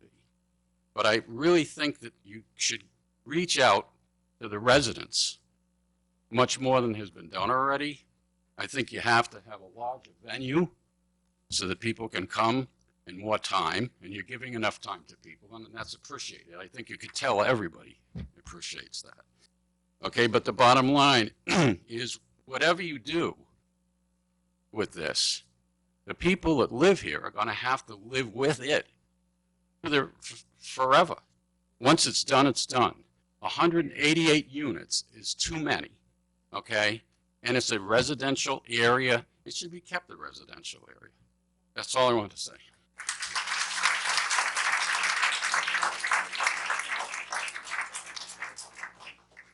Wendy Masserman.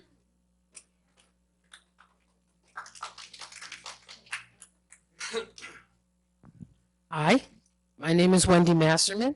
I've lived at 10 Morningside Court for 37 years. I own and operate 4 Kids Only on North State Road, in Ossining, in the town of Ossining.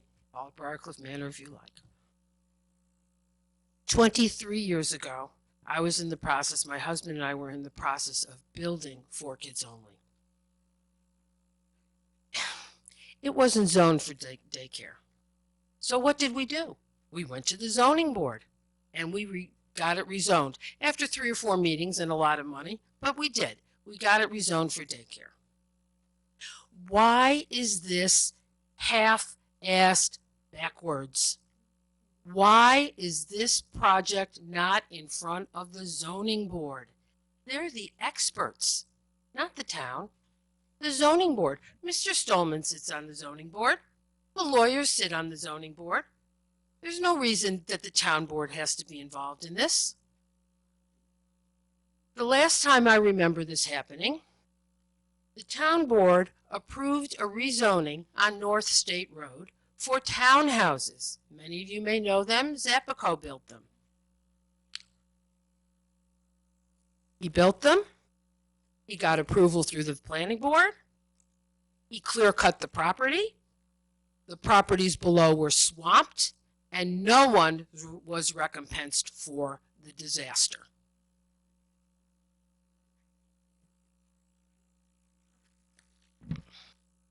I want to know how they're allowed to be here. I want to know how they're allowed to be in front of the planning board at all, talking to the state of New York when they don't even have zoning. I couldn't even go before the planning board until I had zoning.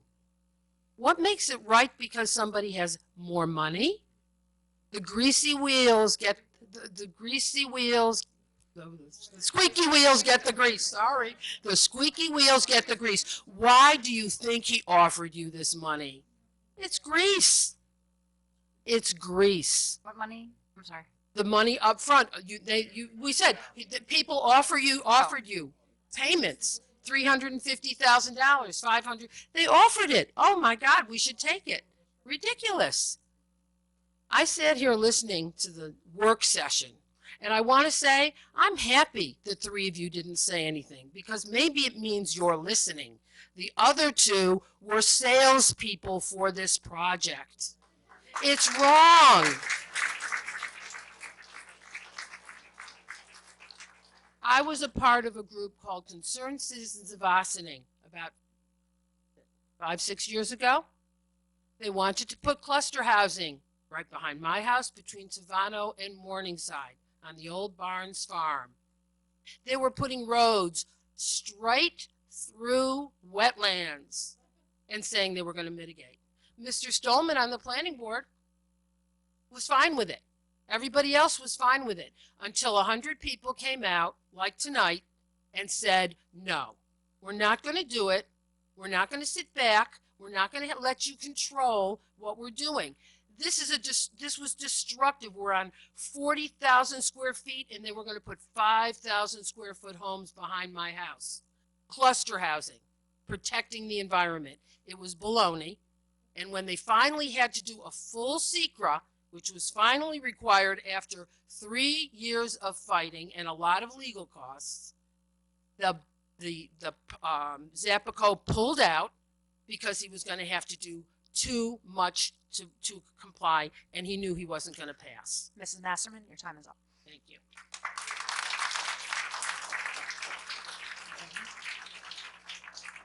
Howard Fleischer. Wait, one second. Did you want to? I don't want to debate, but there were quite a few inaccuracies in that last set of comments. Okay. Did you want to address any of them or not? No. I did want to.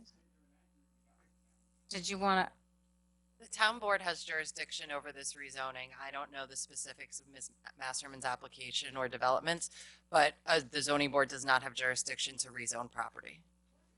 And the only other comment that I wanted to make is The that zoning board of appeals issues variances, not rezonings, and I was not in favor of that project you were talking about. And the other thing I just want to mention is that this project was required to go through a full environmental impact study, through a full SECRA. So that's the difference between the proposed development that you spoke of earlier. Thank you. Discussion finished? Can I go? Howard Fleischer. I live at 22 Savano Road, and I've been a resident here for about 10 years, 17 years. I brought my wife, that's my fact checker. So 10 or 17. Anyway, 17 years. And I think the question and the answer that we all asked ourselves and answered was, you know, where is it that we want to live? And why do we want to live there? And we chose Ossining. We chose this little hamlet here, which is a beautiful place and a beautiful community, not just a place. You know, we had choices. And I think we all had choices. And we came here based on a promise that was implied. It was a beautiful, we live in the town outside, a beautiful Hudson Valley town. A lot of houses, not a lot of development, not a lot of big buildings. We have an overcrowded school, but we came here to raise our family, and we came here not to stay just for a few years, but to live here and contribute to the community.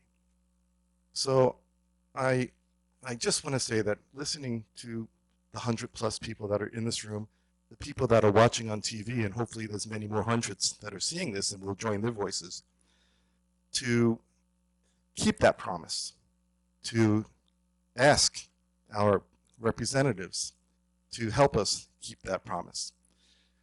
Developers will come and go. We all know that. We've all seen it. We've seen a lot of development in this neighborhood in Ossining that at the time might have been rationaled that it was good, but ultimately was not good. The bottom line is that we have to really, you know, talk about this is not a NIMBY thing. This is not in our backyard, that we don't want something that's ugly and you know, it's going to make our neighborhoods look bad. It's really not a structure, a forcing of many families into a place where it physically does not make sense. And I think nobody's mentioned anything about the impact to the nature and to the animals. I mean, when we fought against the project that was proposed where on 35 acres there was going to be, I think it was rationalized that 28 homes could fit on this 35 acres, and the initial plan, as you know, Mr. Solon and everybody, that the plan was laid out as a proposed plan where the lots were over wetlands. And the argument was, well, the wetlands can be moved and mitigated. That was one of the reasons that that I understand was justified. There was also steep slopes, and that was addressed. And so it was really being pushed through, and the community got up and said, no, it sounds good by the planners, but the lasting impact is going to be animals that are going to be displaced. There's going to be, we already have animals in our backyard, you know, that are coming out of these forests and so on. But, you know, it's not just about the nature. It's really just about our coming together and questioning those people that are about to make an impact on our lives.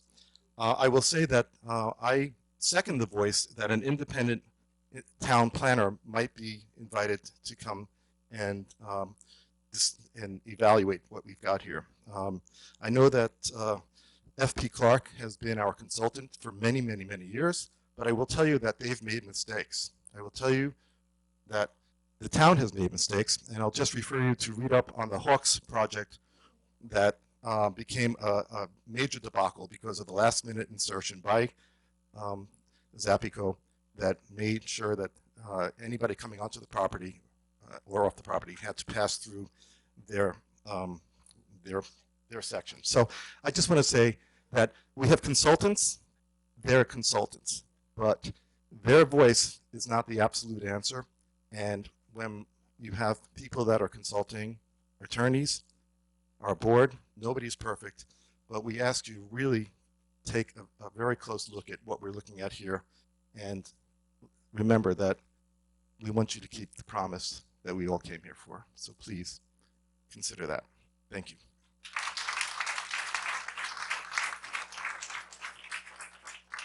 Carissa McLusack.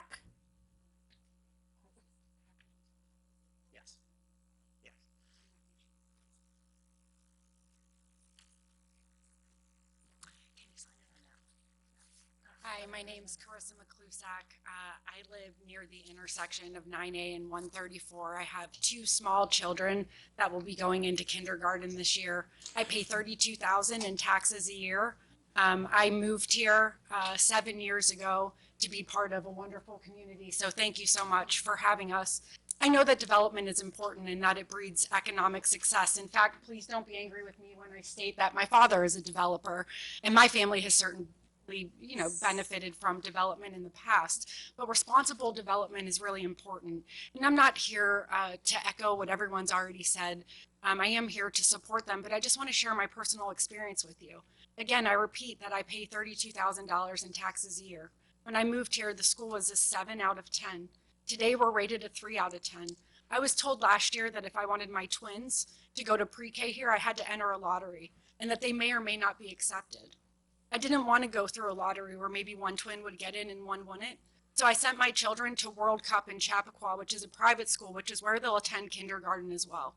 I don't feel comfortable using the school district here because of the things that students that attend it tell me. And I wasn't guaranteed a spot in pre-K. I want my children to be able to go to school with one group of individuals from the time that they start pre-K until that they graduate, because I didn't have that opportunity. I skipped 11th grade. I went to 17 schools before I graduated from 12th grade, and being part of a community and contributing to a community is important to me. I cannot afford to spend $32,000 in taxes, $40,000 on private school, the cost of a nanny. I'm going to have to move as a result of a lack of resources in this community.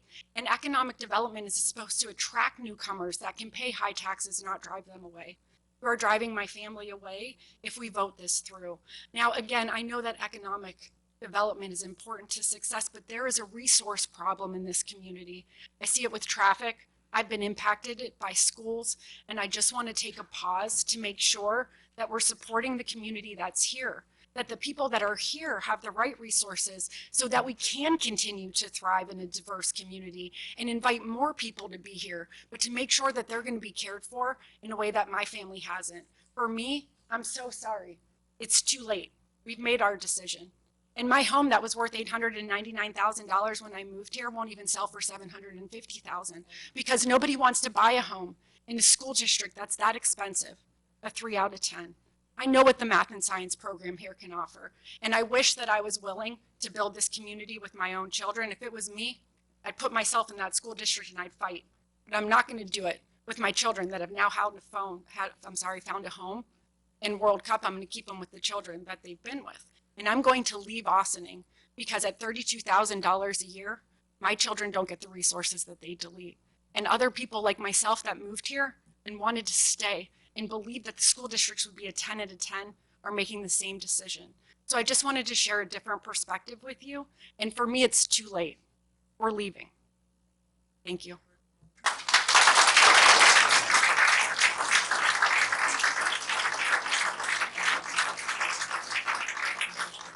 Bruce Smith.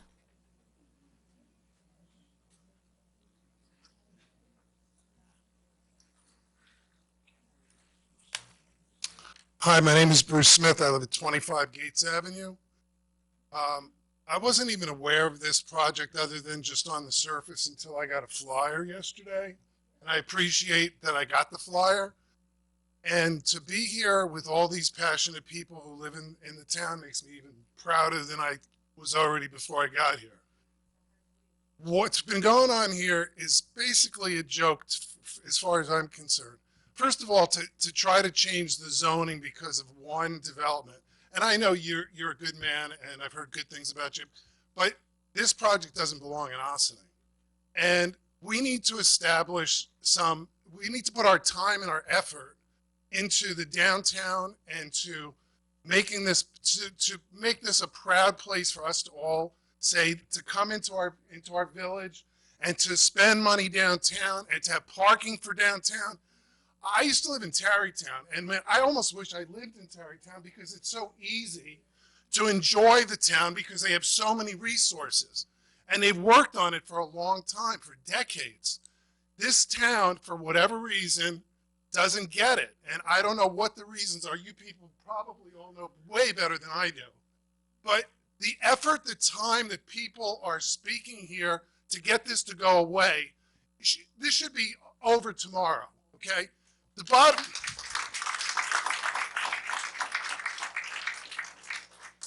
I really wish that all the time and effort that people are putting into it, whoever's involved in all this, would just put the time and effort into our downtown village so that we can be proud of having to come downtown, have places to park, places to spend our money. We have to go out of town to go to restaurants around here because you can't park. Businesses can't stay in business very long because they get discouraged. They're promised this, they're promised that. It never comes to fruition. I really wish that whoever's in charge here and whoever's in charge of any of this that I'm discussing would put their time and effort into the downtown village and stop with all these silly little developings that don't belong in Ossining. They belong somewhere else perhaps. But where you're talking about and what is even on the table has no business even being here tonight. And I really applaud the people who have spoken before me. It's been very passionate and I'm very proud of all these people. Thank you.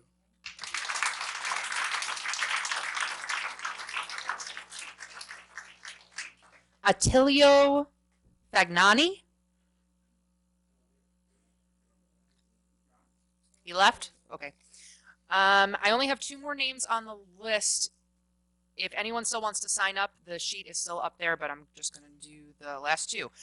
Denise Mata.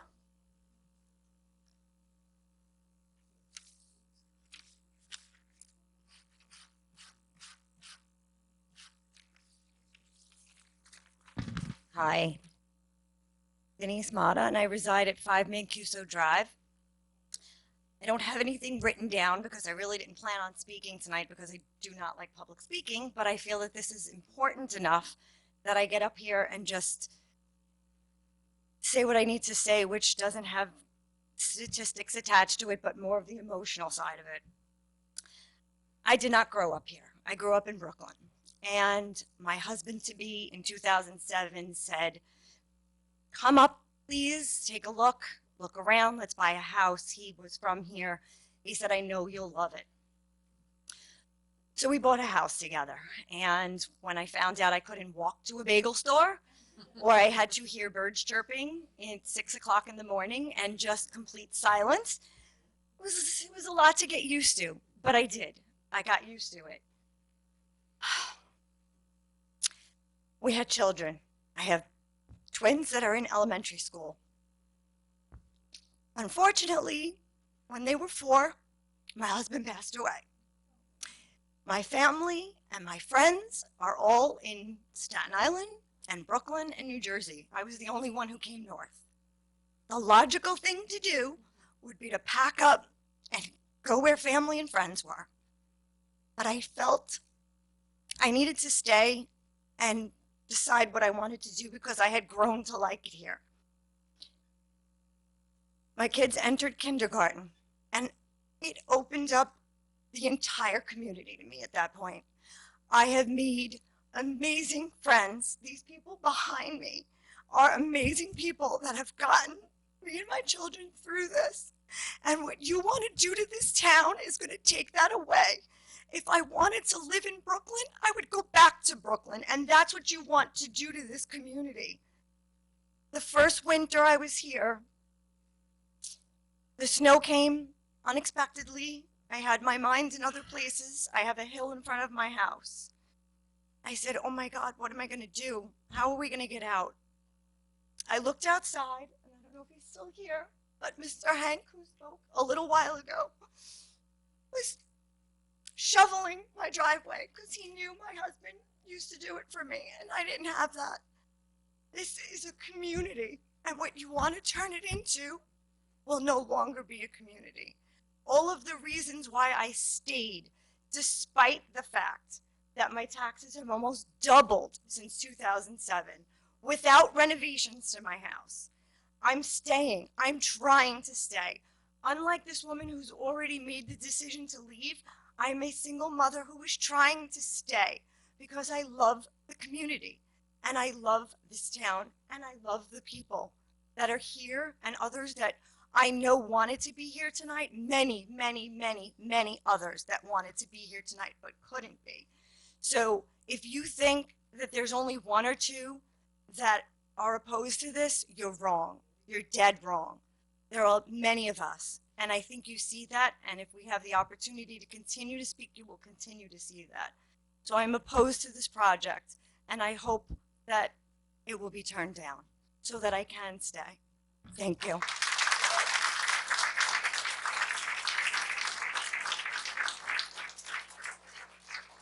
Emily Aldridge.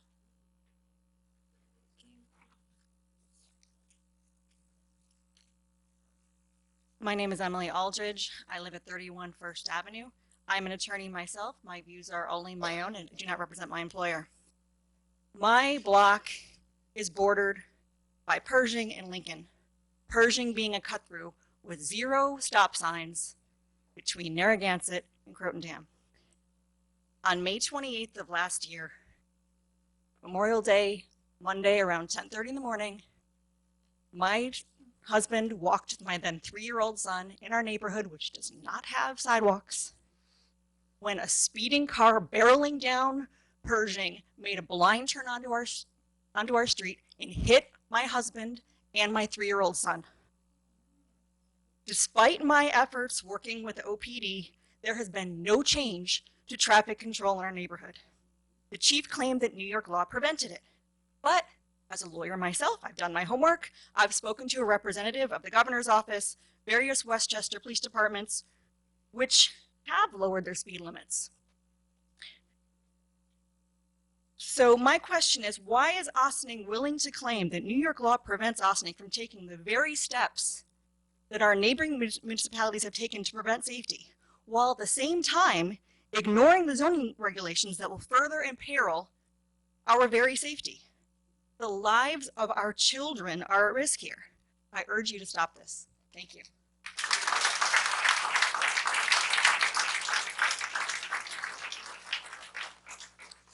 Julie DiLoretto.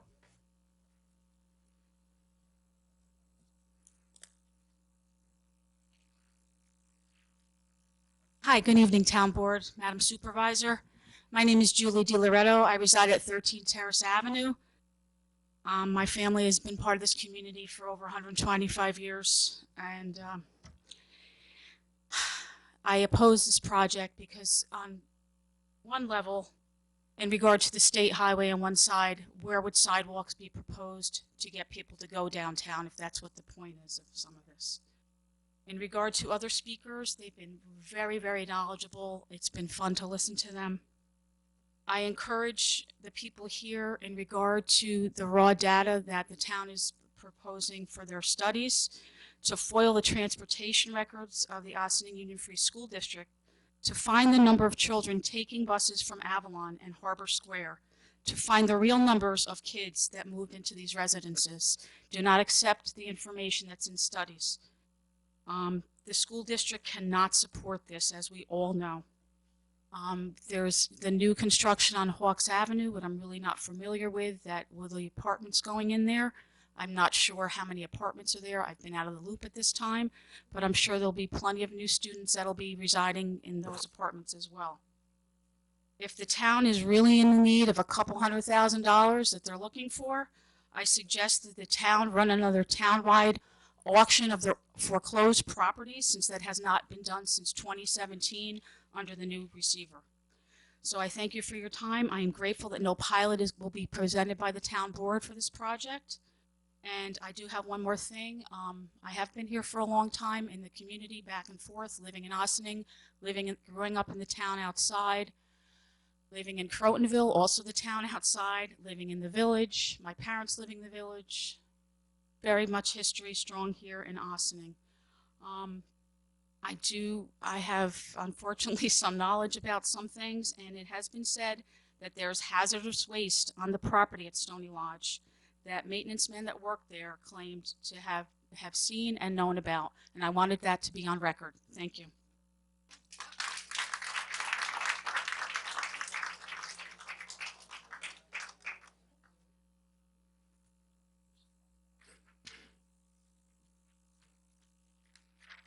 Okay, Maria Klein.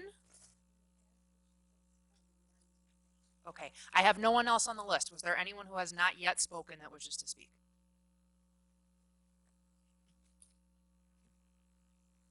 Thank you. Nancy Kennedy, 22 Croton Dam Road in Ossining. I've been here for 42 years on Croton Dam Road. My anxiety is over the increase in traffic. I've already had a car come off the road and into my driveway while it was traveling. My children, thank God, are grown and not there, and they grew up safe and sound. But I do think it should be considered. And if they're talking about putting a sidewalk on 9A, I'm sorry, on Croton Dam Road, they have to take my front yard to do it. So I'm very concerned about that also. I just hope that there's some consideration given to the very, very real jeopardy that can occur by having increased traffic. Thank you.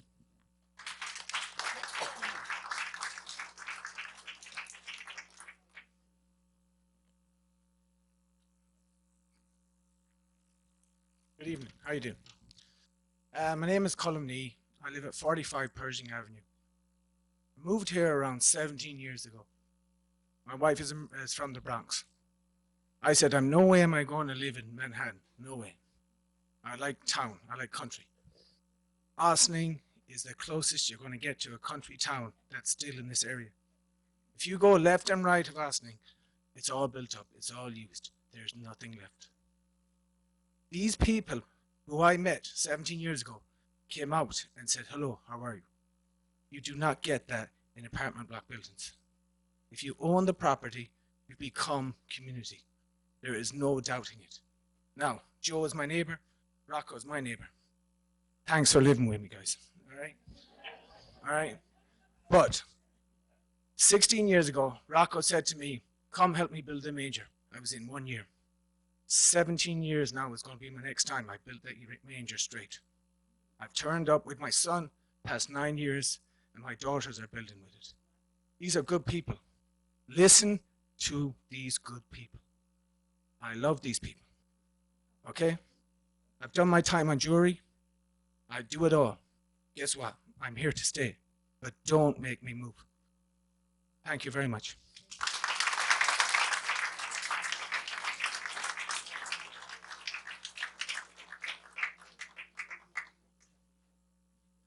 All right.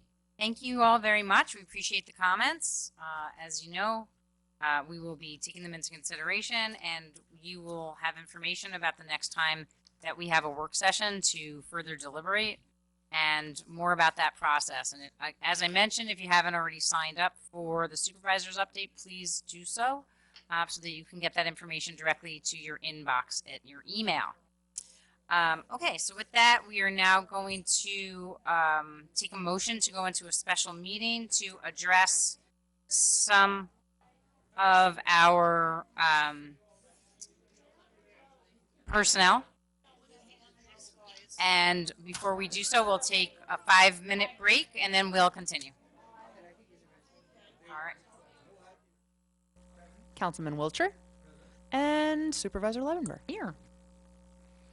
All right, so we have a few resolutions that are all personnel related, and I will ask Maddie Zahach if you want to take us through any of those. Feel free. Otherwise, just let's read the resolutions and continue on our merry way. Okay.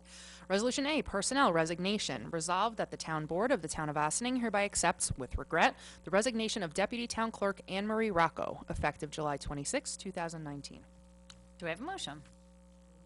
Second. So Anne Marie Rocco has been with us for many years. We are truly, I think, a little bit over 10 years.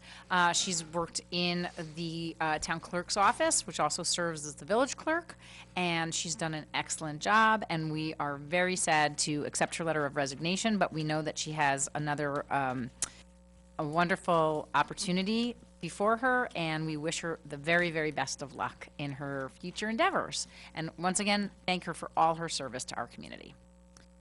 Any further comments? All those in favor? Aye. Opposed? Resolution B, personnel appointment, Highway Department. Resolved that the town board of the town of Ossining hereby appoints Town of Ossining Park groundskeeper Marco Piscopiello Ossining to the position of road maintainer in the town highway department, effective July 15, 2019, at a prorated annual salary of $78,375. Do I have a motion? Second. This is a lateral move for Mr. Piscopiello. He's actually has worked for the highway department before, and as there was an opening, had expressed an interest in returning to the highway department from the parks department. We are very hopeful that this is going to be another excellent fit.